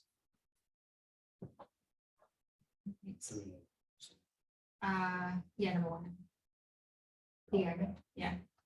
So I'll go ahead and make a motion to authorize the town manager to accept and sign proposal number one from P. Gagnon and Sons for $51,000 to get the boilers ordered and scheduled to replace. Second. Any discussion? All those in favor say aye. Jessica? I, Melissa? Aye. Jeff? Aye. Aye, motion passes 4-0. Next order of business, transit tip update. I know this is just informing us. Agenda item, right, Tim? Yeah, I've received, we received conditional approval from the state with the second TIP district, which is called the South Road Transit Orientated Omnibus Municipal Tax Increment Financing Development Program, which takes in 236 Main Street and Poland Street area, which will be, it's just waiting now for approval to make sure from DOT to say those roads actually exist. So we should have I got a tentative letter. It's conditional approval effective March 31st. And it's just waiting for DOT's final stamp, and then the project is funded and approved. We can start putting money into the bank under the growth there. And this was the tip district that we had a little bit of some bumps with. Yeah, the date, I'd like but to now thank- I'd like to thank Representative Roberts for all her help in getting, the project that originally got stalled. And I called Representative Roberts, and she was able to intercede for us and to the Commissioner of Economic Development for the state, and get us in a meeting with them, which we had on Tuesday last week. To explain to them the frustrations and how much time we had to spend to redo all the 5 times we had to redo the maps. Mhm. And so on. So again, thanks to Tiffany for that. And, but yeah, and then shortly after that meeting, the next day we got to. Okay. Good news. Anyone from the public wanted to ask anything about the tip update? Number 3, unfinished business Board of Assessment review update. You received 3 applications and you have the recommendation from, you read my piece that I had sent to, well.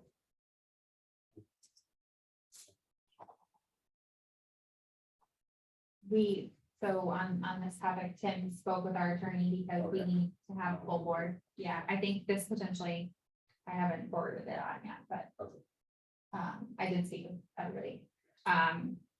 So I think, do you want me to talk about this or? So we have some applications for the Board of Assessment review. And it's important that we have a full board and have alternates so that we can conduct business and have a quorum in the event that one of those board members is absent. So we are going to be holding on any Board of Assessment applications until we have enough to fill the board. I think that's it for that. Okay. New business, number 1, we already took care of. Number 2, signing the warrant to call our annual town budget meeting.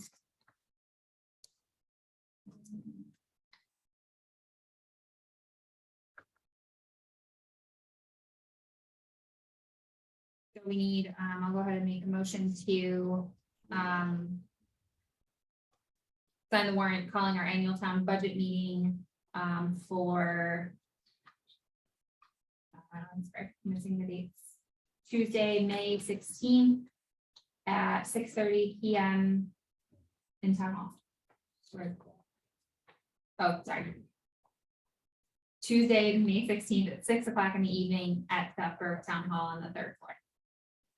Second. Any discussion? It should be 2023. Oh, the warrant says 2022. Okay.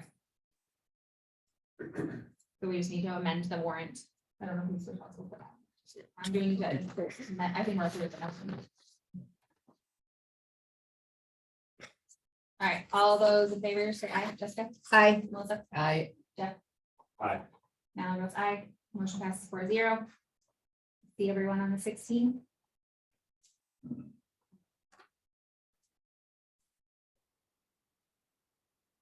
Up next, renewing liquor license for and special amusement permit for Spring Hill. Harland is here if you had any questions for him. Okay. I think we can go ahead and just make a motion to approve the renewal of Spring Hill's liquor license and special amusement permit. Business in good standing, no issues. Second. Motion and second, any discussion? All those in favor say aye. Jessica? Aye. Melissa? I. Jeff? Aye. Aye. Motion passed 4-0. Thanks for coming. Don't forget your jacket. Up next, we have a similar action for liquor license for Oddfellows Tavern. And I think similar story TV. there.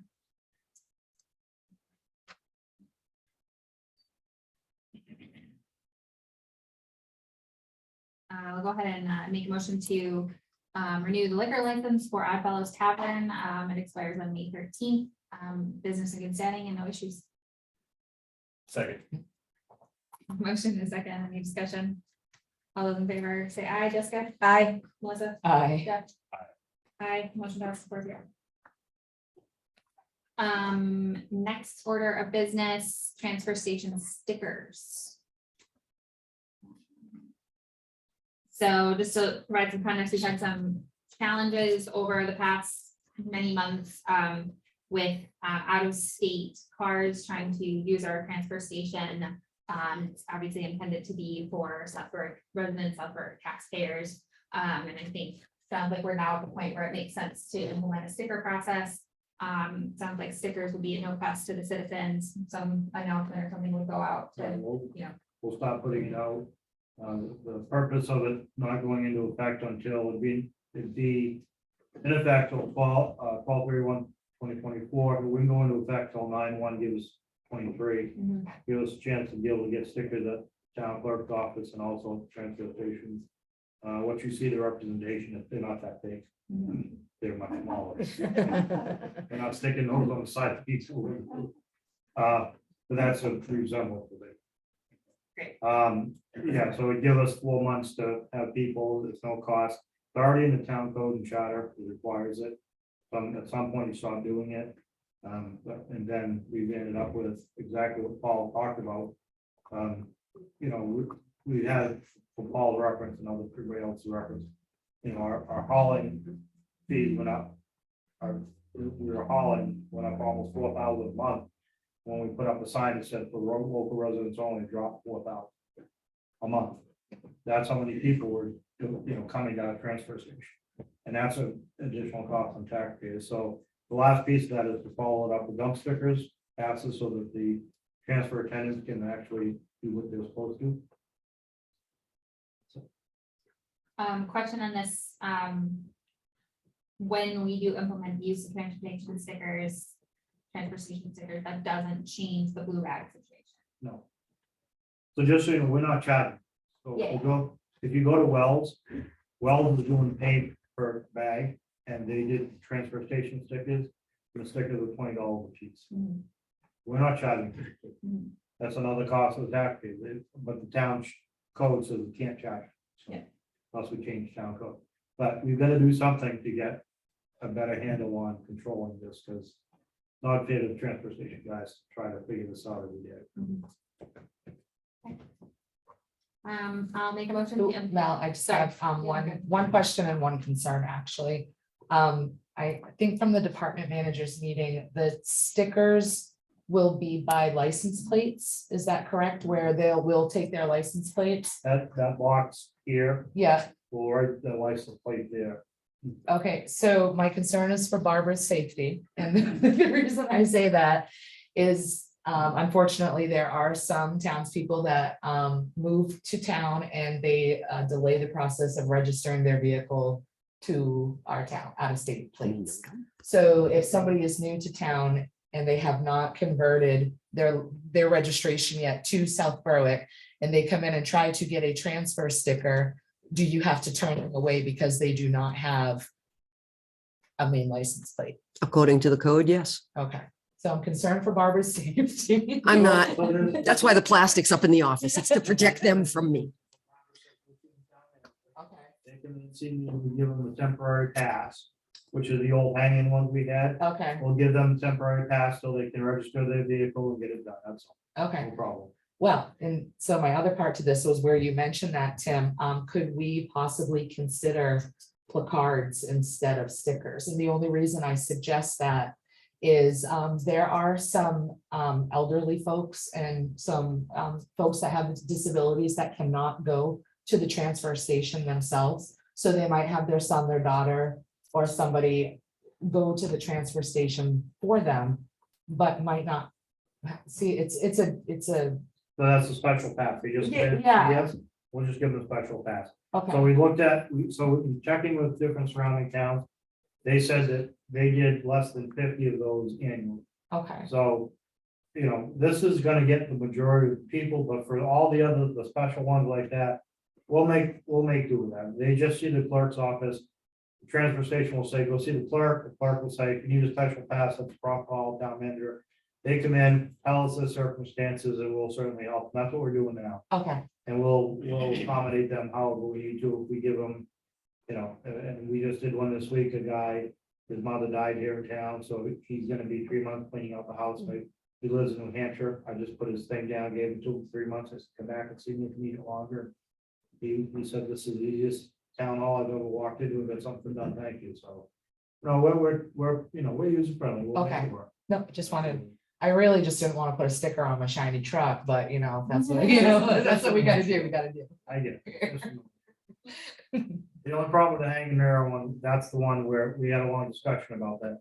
Too many people will trade them off and give them to their, Yeah, no, You know, of course, and the transfer station guys aren't gonna be able to look on, you know, is that bad? yeah, So at least this way here, if it's attached to the vehicle, so like, you know, if someone comes in, they got 3 vehicles, they can get 3 stickers. I hate to Yeah. say it, they're gonna go get 3 stickers. That's the question. All right, I'll go ahead and make a motion to implement the use of transportation stickers for citizens starting September 1st, 2023. second, September. Why does your document literally says 8/1/23? He's looking at the old one that I had to pull and re-upload. September 29th, September 1st. Any discussion? All right, all those in favor, say aye. Jessica? Aye. Melissa? aye, Steph? Aye. Aye, motion passes 4-0. New business number 6, LD 665 update. We don't have any supporting docs for this. So Tim, I'm gonna let you. Well, this is a bill that's been submitted to the legislature, and it's in reference to the LD 2003 Affordable Housing Act. This is a request for a to postpone until 2025, the implementation, which is supposed to be July 1st this year. None of the communities have had time to do it, so I was supposed to justify in the bill today. Tiffany did, and she did a great job. Thank you. Clerk. Thank To the records. So this is just a copy of what the bill is, for you to look at. Then behind it is Representative Roberts' testimony, and then some DEC testimony that they submitted.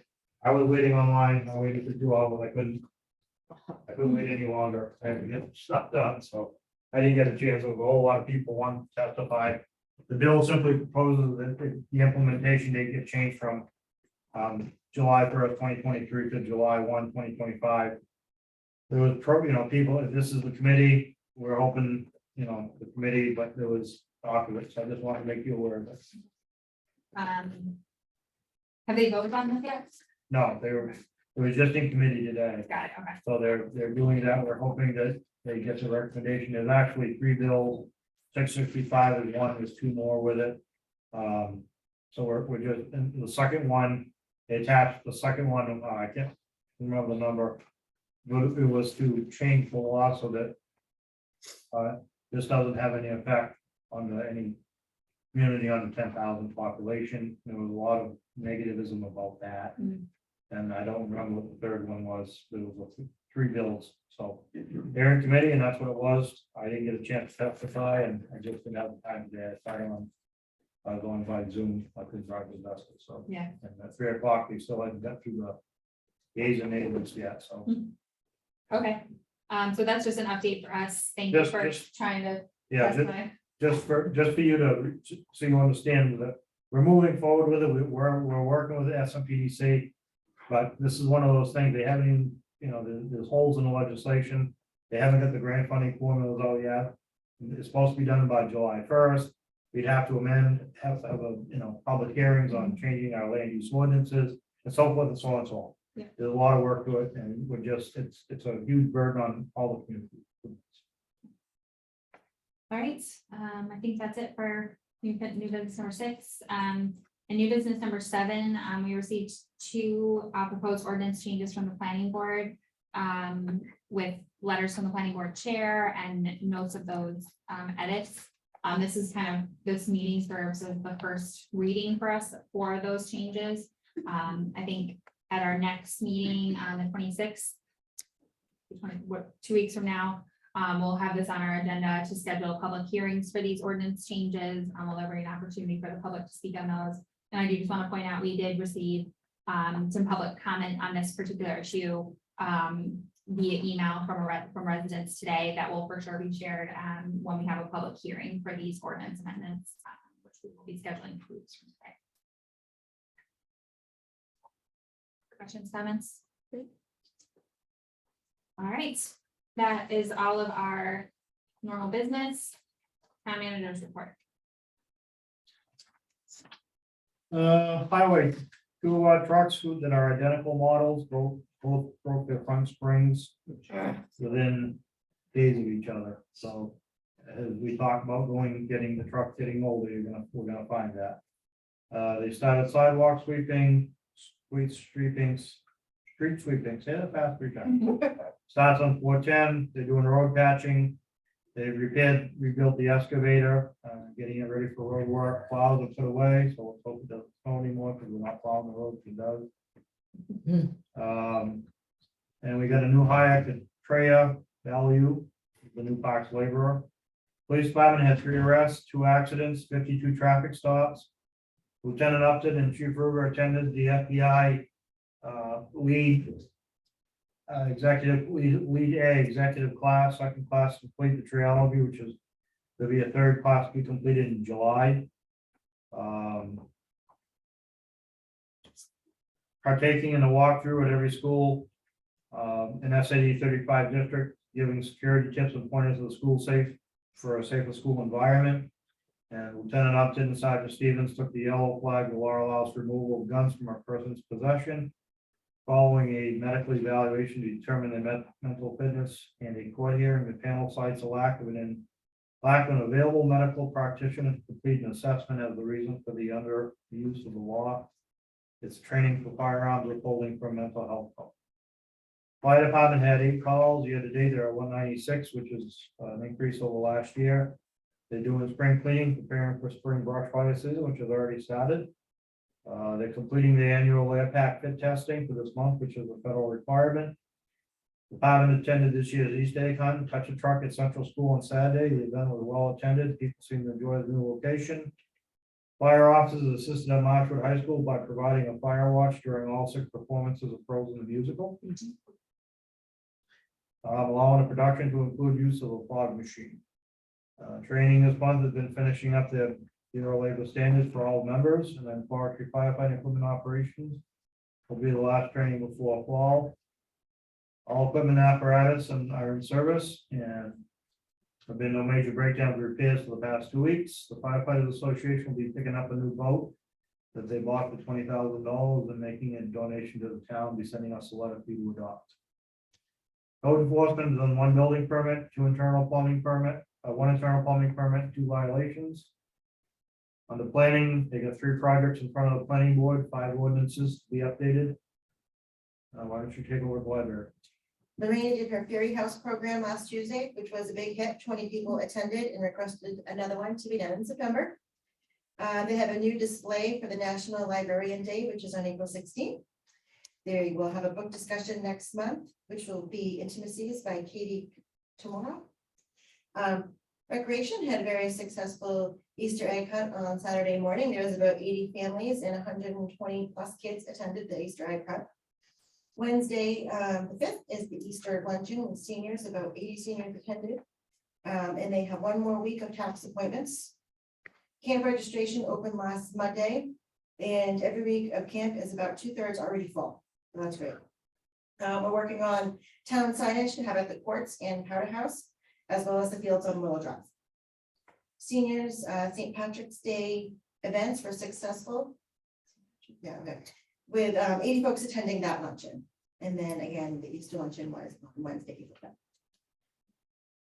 Assessing fire damaged buildings, tax-based as of April 1st. So exceptions would have to be by law. They, Verna had someone come in and their house, the house that they bought had burned down shortly after April 1st. So of course they had to make it through that whole season. She questioned why she had to pay for the dwelling. And so she was just trying to get information out there to the public so that people understand that she can't change it. Creating a permit process with codes. Tyann is cleaning up, looking at sheds and decks and entry-level permit pass to assist Verna with her workload. Working on revising the assessor's lot merger policy with the code and the planner. To include removing an approval by the assessor because it's more of a planning issue. Permit pass is ongoing with a great deal of progress. This will likely continue through the end of April. We began the process of reviewing eligibility for Betty, which is business equipment tax exemption, and updated the personal property taxable value and exempt value for those things, those items as of April 1st. Working on map changes that are effective also for April 1st. That is her key date where everything changes. And training Tyann as she has assumed many duties that Amy previously had. She will be working on deeds, exemptions, mailing address changes, and personal property. Town clerk, we have our new hire, Brittany Spencer. She is on her 2nd week, so that's going well. Barbara is already getting ordinances ready for codification, the things that have changed already. Codify means that to arrange laws, rules, or regulations into a semantic code. The process of codification can involve taking judicial decisions or legislative acts and turning them into codified law. This process does not necessarily create new law. It merely arranges existing law, usually by subject into code. Transfer stations, they got rid of 25 units of Freon. They had all our tires hauled away in the last couple of weeks. We are meeting with Casella next week about the glass pressure and options of disposal of our glass. And he has a service call into Atlantic to fix one of the Baylor's safety mechanisms. Economic Development is working on her market analysis, the Route 236 study and finding us grant money. And as we just talked about, the TIF downtown district has been approved. Finance and HR, Heather is going to be sending out the tax letters on, actually she's going out tomorrow, the reminders of people who are past due. There's about 200. So hoping that that will have a good turnaround because on May 2nd, she will have to send out 30-day demand letters and start that process. The annual report is ready for publication. It will go to the printer's corner. I've been working on the FEMA application, excuse me, with Jay and Ray. They will be meeting with the FEMA people when they come and doing a walk around. And this is for the Christmas storm that we had that President Biden will be giving us money to help with that restoration. Affinity lighting proposal. I have been working with the people who did the streetlights in town. They did an assessment of the community center and the library, and they have a program where we can upgrade all of those lights to LED and kind of be like this building, when you walk in a building or walk into a room, the lights come on, when you leave, they turn off. And then they work with another program, where you can finance it for the amount of money that you're gonna save from your CMP bill. So it doesn't affect the budget at all, which is great. And then after the 5 years, when you pay off that loan, then you get to reap that benefits, for years to come. How much will that be? That will be approximately $85,000 and will be paid off in about 5 years. But we'll talk about that more at the next meeting. I'm still working with Port City, working on building designs for the town hall so that we can present that. We are tentatively going to present that to the town council on the second meeting in May. We received a check for $34,000 from Orchard Beach because one of our officers left us to go to Orchard Beach. He wanted more action and they had big sign on the list. So we got that because we had paid for him to go through the academy. And there is a state law that if another municipality takes an officer that was recently trained, they have to pay us money. So we're gonna put that into CIP, specifically for training for our new officers that come in. And we have an employee picnic scheduled for July 13th for an appreciation to the staff. And then we will do award banquet April 2024 and make that be an annual event. And under admin, met with the citizen concerning rules of golf course. Been some damage, some late night stuff going on there, so we're gonna put up signs. Have communication with citizen about winter storm fence damage that they feel the town caused. Several citizen freedom of access information requests for personnel issues. Had a meeting with Department of Economic Community Development Deputy Commissioner in reference to transit oriented TIF district. Tried to testify today for that bill, new employee orientation for the new employees. Spot growth meeting with Glenn Bogue and Nora Irvine. Had a meeting with staff on land merger ordinance, building committee meeting, citizen budget review meeting, board of assessment review training. York County Budget Caucus is coming up for April 12th, tomorrow, 6:30 p.m. Anybody wants to attend at the county courthouse. It's for elected officials. If you want to go get elected and be on the county budget. They're looking for people to come at 6:30 tomorrow. So if anybody's interested, see me on that packet. LD 665, I explained. So safety committee update, I moved Ray off of safety, he's moving off of safety because he'll have more than enough to do. We only have enough to really fund him 10 hours to 12 hours a week. So he's gonna be the new, I appointed him as the new EMA director and he'll fill his time doing all that. Right now, I'm just gonna take over safety myself and try to plow through as best I can. So I can find somebody else. Paul, what are you doing later? No. Last but not least, I've had numerous meetings with the current town clerk. In reference to her thinking she's gonna be able to retire sometime next year. I keep reminding her I have to accept the retirement sheet, so we're having numerous meetings on that day. We're not negotiating good, making good headway, are we, Barbara? She keeps saying she's going, keep saying you can't leave till I accept it, so stay here. Well, that's really it. That's been about it. We've been really busy with budget stuff and with the traffic study and the town hall study and the boilers and everything else. Questions, concerns, comments from the council? You mentioned planning has 5 ordinances to be updated.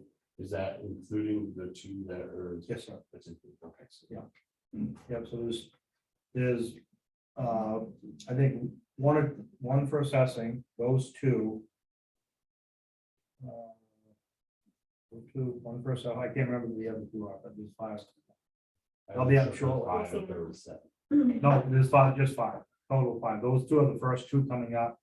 There's one for assessing for splitting the land, and then there's, I can't remember the last 2 we talked about. Okay. I get exactly what you're doing, is I get that way about 3 o'clock in the afternoon after meetings. Any other questions for Tamara? Councilor comments, Deputy Officers? You reference the email you sent me, so the rest of the board will know. the business. Yeah, we stumbled onto it. Yeah,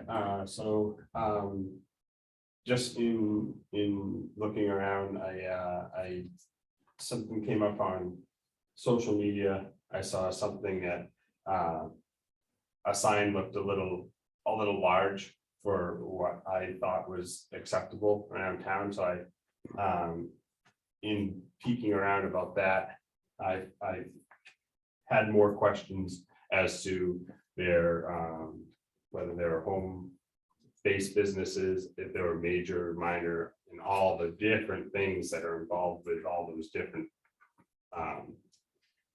home occupations. So I brought it to Tim basically because I was thinking maybe the sign shouldn't be up there and there's gonna add a lot of questions, and with all the different things that we got going on, a sign could really bring a lot of problems our way. Take the scab and problems happen. So apparently, it looks like from after giving it to Tim and Jenny, it looks like that business was not a registered or legal business in town. So apparently they're taking steps from there, but all started from a question that I knew would be a question that would be brought to me. So Good observation. not excited about it for the whole thing, but also like I said in my email, my big thing is trying to make sure that there's integrity in our ordinances. And when we do things with our ordinance changes, or when we're doing things with our ordinances, they need to mean something, and they need to mean something all the time. So that was why I brought up the question. And Well, that's a good point, and you're, to support Jeff's issue, there's no malice what you did, you're trying to apply the rules equally and fair, which is what we as the town have to do. End of discussion, it's not that we like this business, or we don't like this business, we like this business, we don't like this business, as the application. The rules are applied equally, and across the board, end of discussion. So yeah, aside from that, I don't think I have anything.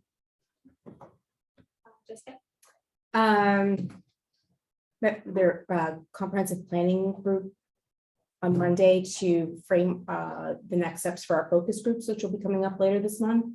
So we'll have some focus groups, which will then inform the comprehensive plan committee to start drafting our goals, strategies, and policies. So that was exciting. I was happy to sit in on the department meetings yesterday as a representative of the town council. It was great to hear that emergency management with Ray, all of that stuff. I think that's going really nicely. And it was good to hear that just Tim brought it up to the departments that they had received the traffic study. So they're aware, police department and fire, so on and so forth. It is school vacation week next week, so we see kids out. And my last thing was made a note of June 2024 as our contract expiring. Is that with Casella or with Pine Tree? Yes, Both, okay. yeah, they They coincide brought out. Okay. And then I had placed a phone call to CMP about, there's some telephone poles with like duplicate poles on my street and just around town. And CMP was basically like, well, we can't remove these derelict poles until the phones switch over the poles to their poles. So I was just wondering, like, when does our contract with Comcast expire? Have any kind of visibility in that? No. Okay. Okay. Yeah, I know we don't have any control, so to speak, I don't think, over that. I've never heard of it in any community like we give permits to set poles on our land, but the same problem like this in other communities. That's it. Thank you. Just a friendly reminder that spring turkey hunting season is upon us and it starts May 1st.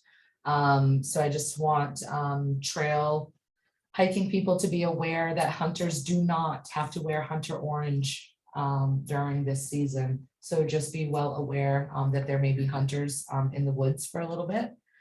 And then the only other thing I would like to say to the 5 people that are probably watching and to the few people that are here is while we're on the discussion of budgets, There is a big piece of the puzzle that still has left to be determined, and that's the school budget. And we are voting on that as a town on June 13th, Barbara, is that correct? Yes, but the appropriate vote would be at the high school. Okay, so I just wanted to encourage and challenge the townspeople to review the school budget. We always want to, when you hear school budget, your initial reaction is give the school what they want. They need it, like it's a school, like, but as town councilors and our town, we had to ask our administration to only give us needs, not wants. Like it was a very tough budget season for all involved. So I think we should courteously extend the scrutinization of all the budgets and know that that also significantly contributes to our taxes. It's a big piece of the puzzle, and I hope people will do their due diligence to vote accordingly with information that they uncover by reviewing the school budget.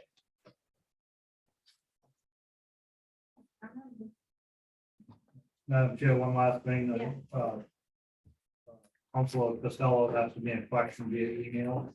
You wanna mention that real quick? Sure. So I actually, in a meeting that I had with Jennifer, actually, we had discussed that we were hoping that with the disaster that was left in our, more specifically in our backcountry roads with all of the broken branches on the side of the roads, we wanted to encourage the townspeople to actually maybe pick away at those existing piles for either to use as firewood or fire pits, or, you know, just not only is it's a win-win where it's free wood for the homeowners, but it also helps our public works department that's already overscheduled, overworked, and under budgeted. So unfortunately, I recently have been witnessing some of our townspeople are taking debris from their property and moving it to the sides of the roads where there's existing piles. Now, I have two hunches on this. Is there could be a possibility that they have contracted with a landscaper or some other contractor that move it to one spot, we'll come pick it up, it'll be a cheaper rate for you. Or townspeople are moving them to the piles, hoping that our public works department will collect them when they collect the rest of the debris. So I'm hoping, my question, Tim, is how does the public works department, do they feel about this? Is it going to be more of a burden? Or is it something that we can say, hey, taxpayers, we can pick up your debris for you? So we've got to pick up anything that's on the side of the road and chip it and destroy it and so forth. Unfortunately, as Jay, I had a talk, with Jay about this. And as if taxpayers take stuff from their property, we don't want people's property to take stuff, or you get a cleanup turn off. If they take it, they put it on the side of the road, that's what they do. Then we have a legal obligation that we get to clean it up. Because then it could become a safety hazard. So unfortunately, all these people doing it, we've got to go by and clean it up. And you're absolutely right. It just takes more time where, we do have a chipper, but it takes labor time because there's 3 people to run the chipper, the truck, do the traffic while they're running the chipper and so forth. And I asked Jay about it and he goes, been doing it here for years. That's what they do. But your point's actually well taken. It just, they gotta understand. It takes labor cost and it takes fuel cost and take all the other. That was a good question. Just, Like I know we want to help the townspeople and we wish we could afford the expense to be able to collect their debris for them, especially with how disastrous this winter was. But I just wanted to make sure that I pretty much knew that it's too much for the public works department to handle, unfortunately. So, and when they do that, it's additional cost. Just Yeah, like yeah. Additional cost of the transfer station for people who are using, and this is what I'm saying, we've got to do better planning, which we're doing. Cool. Second. All in favor, say aye. Aye. We are adjourned. Thank you. I already ordered a new PowerPoint. Oh, good work. Way to go. So we're, the conservation commission applying for grants.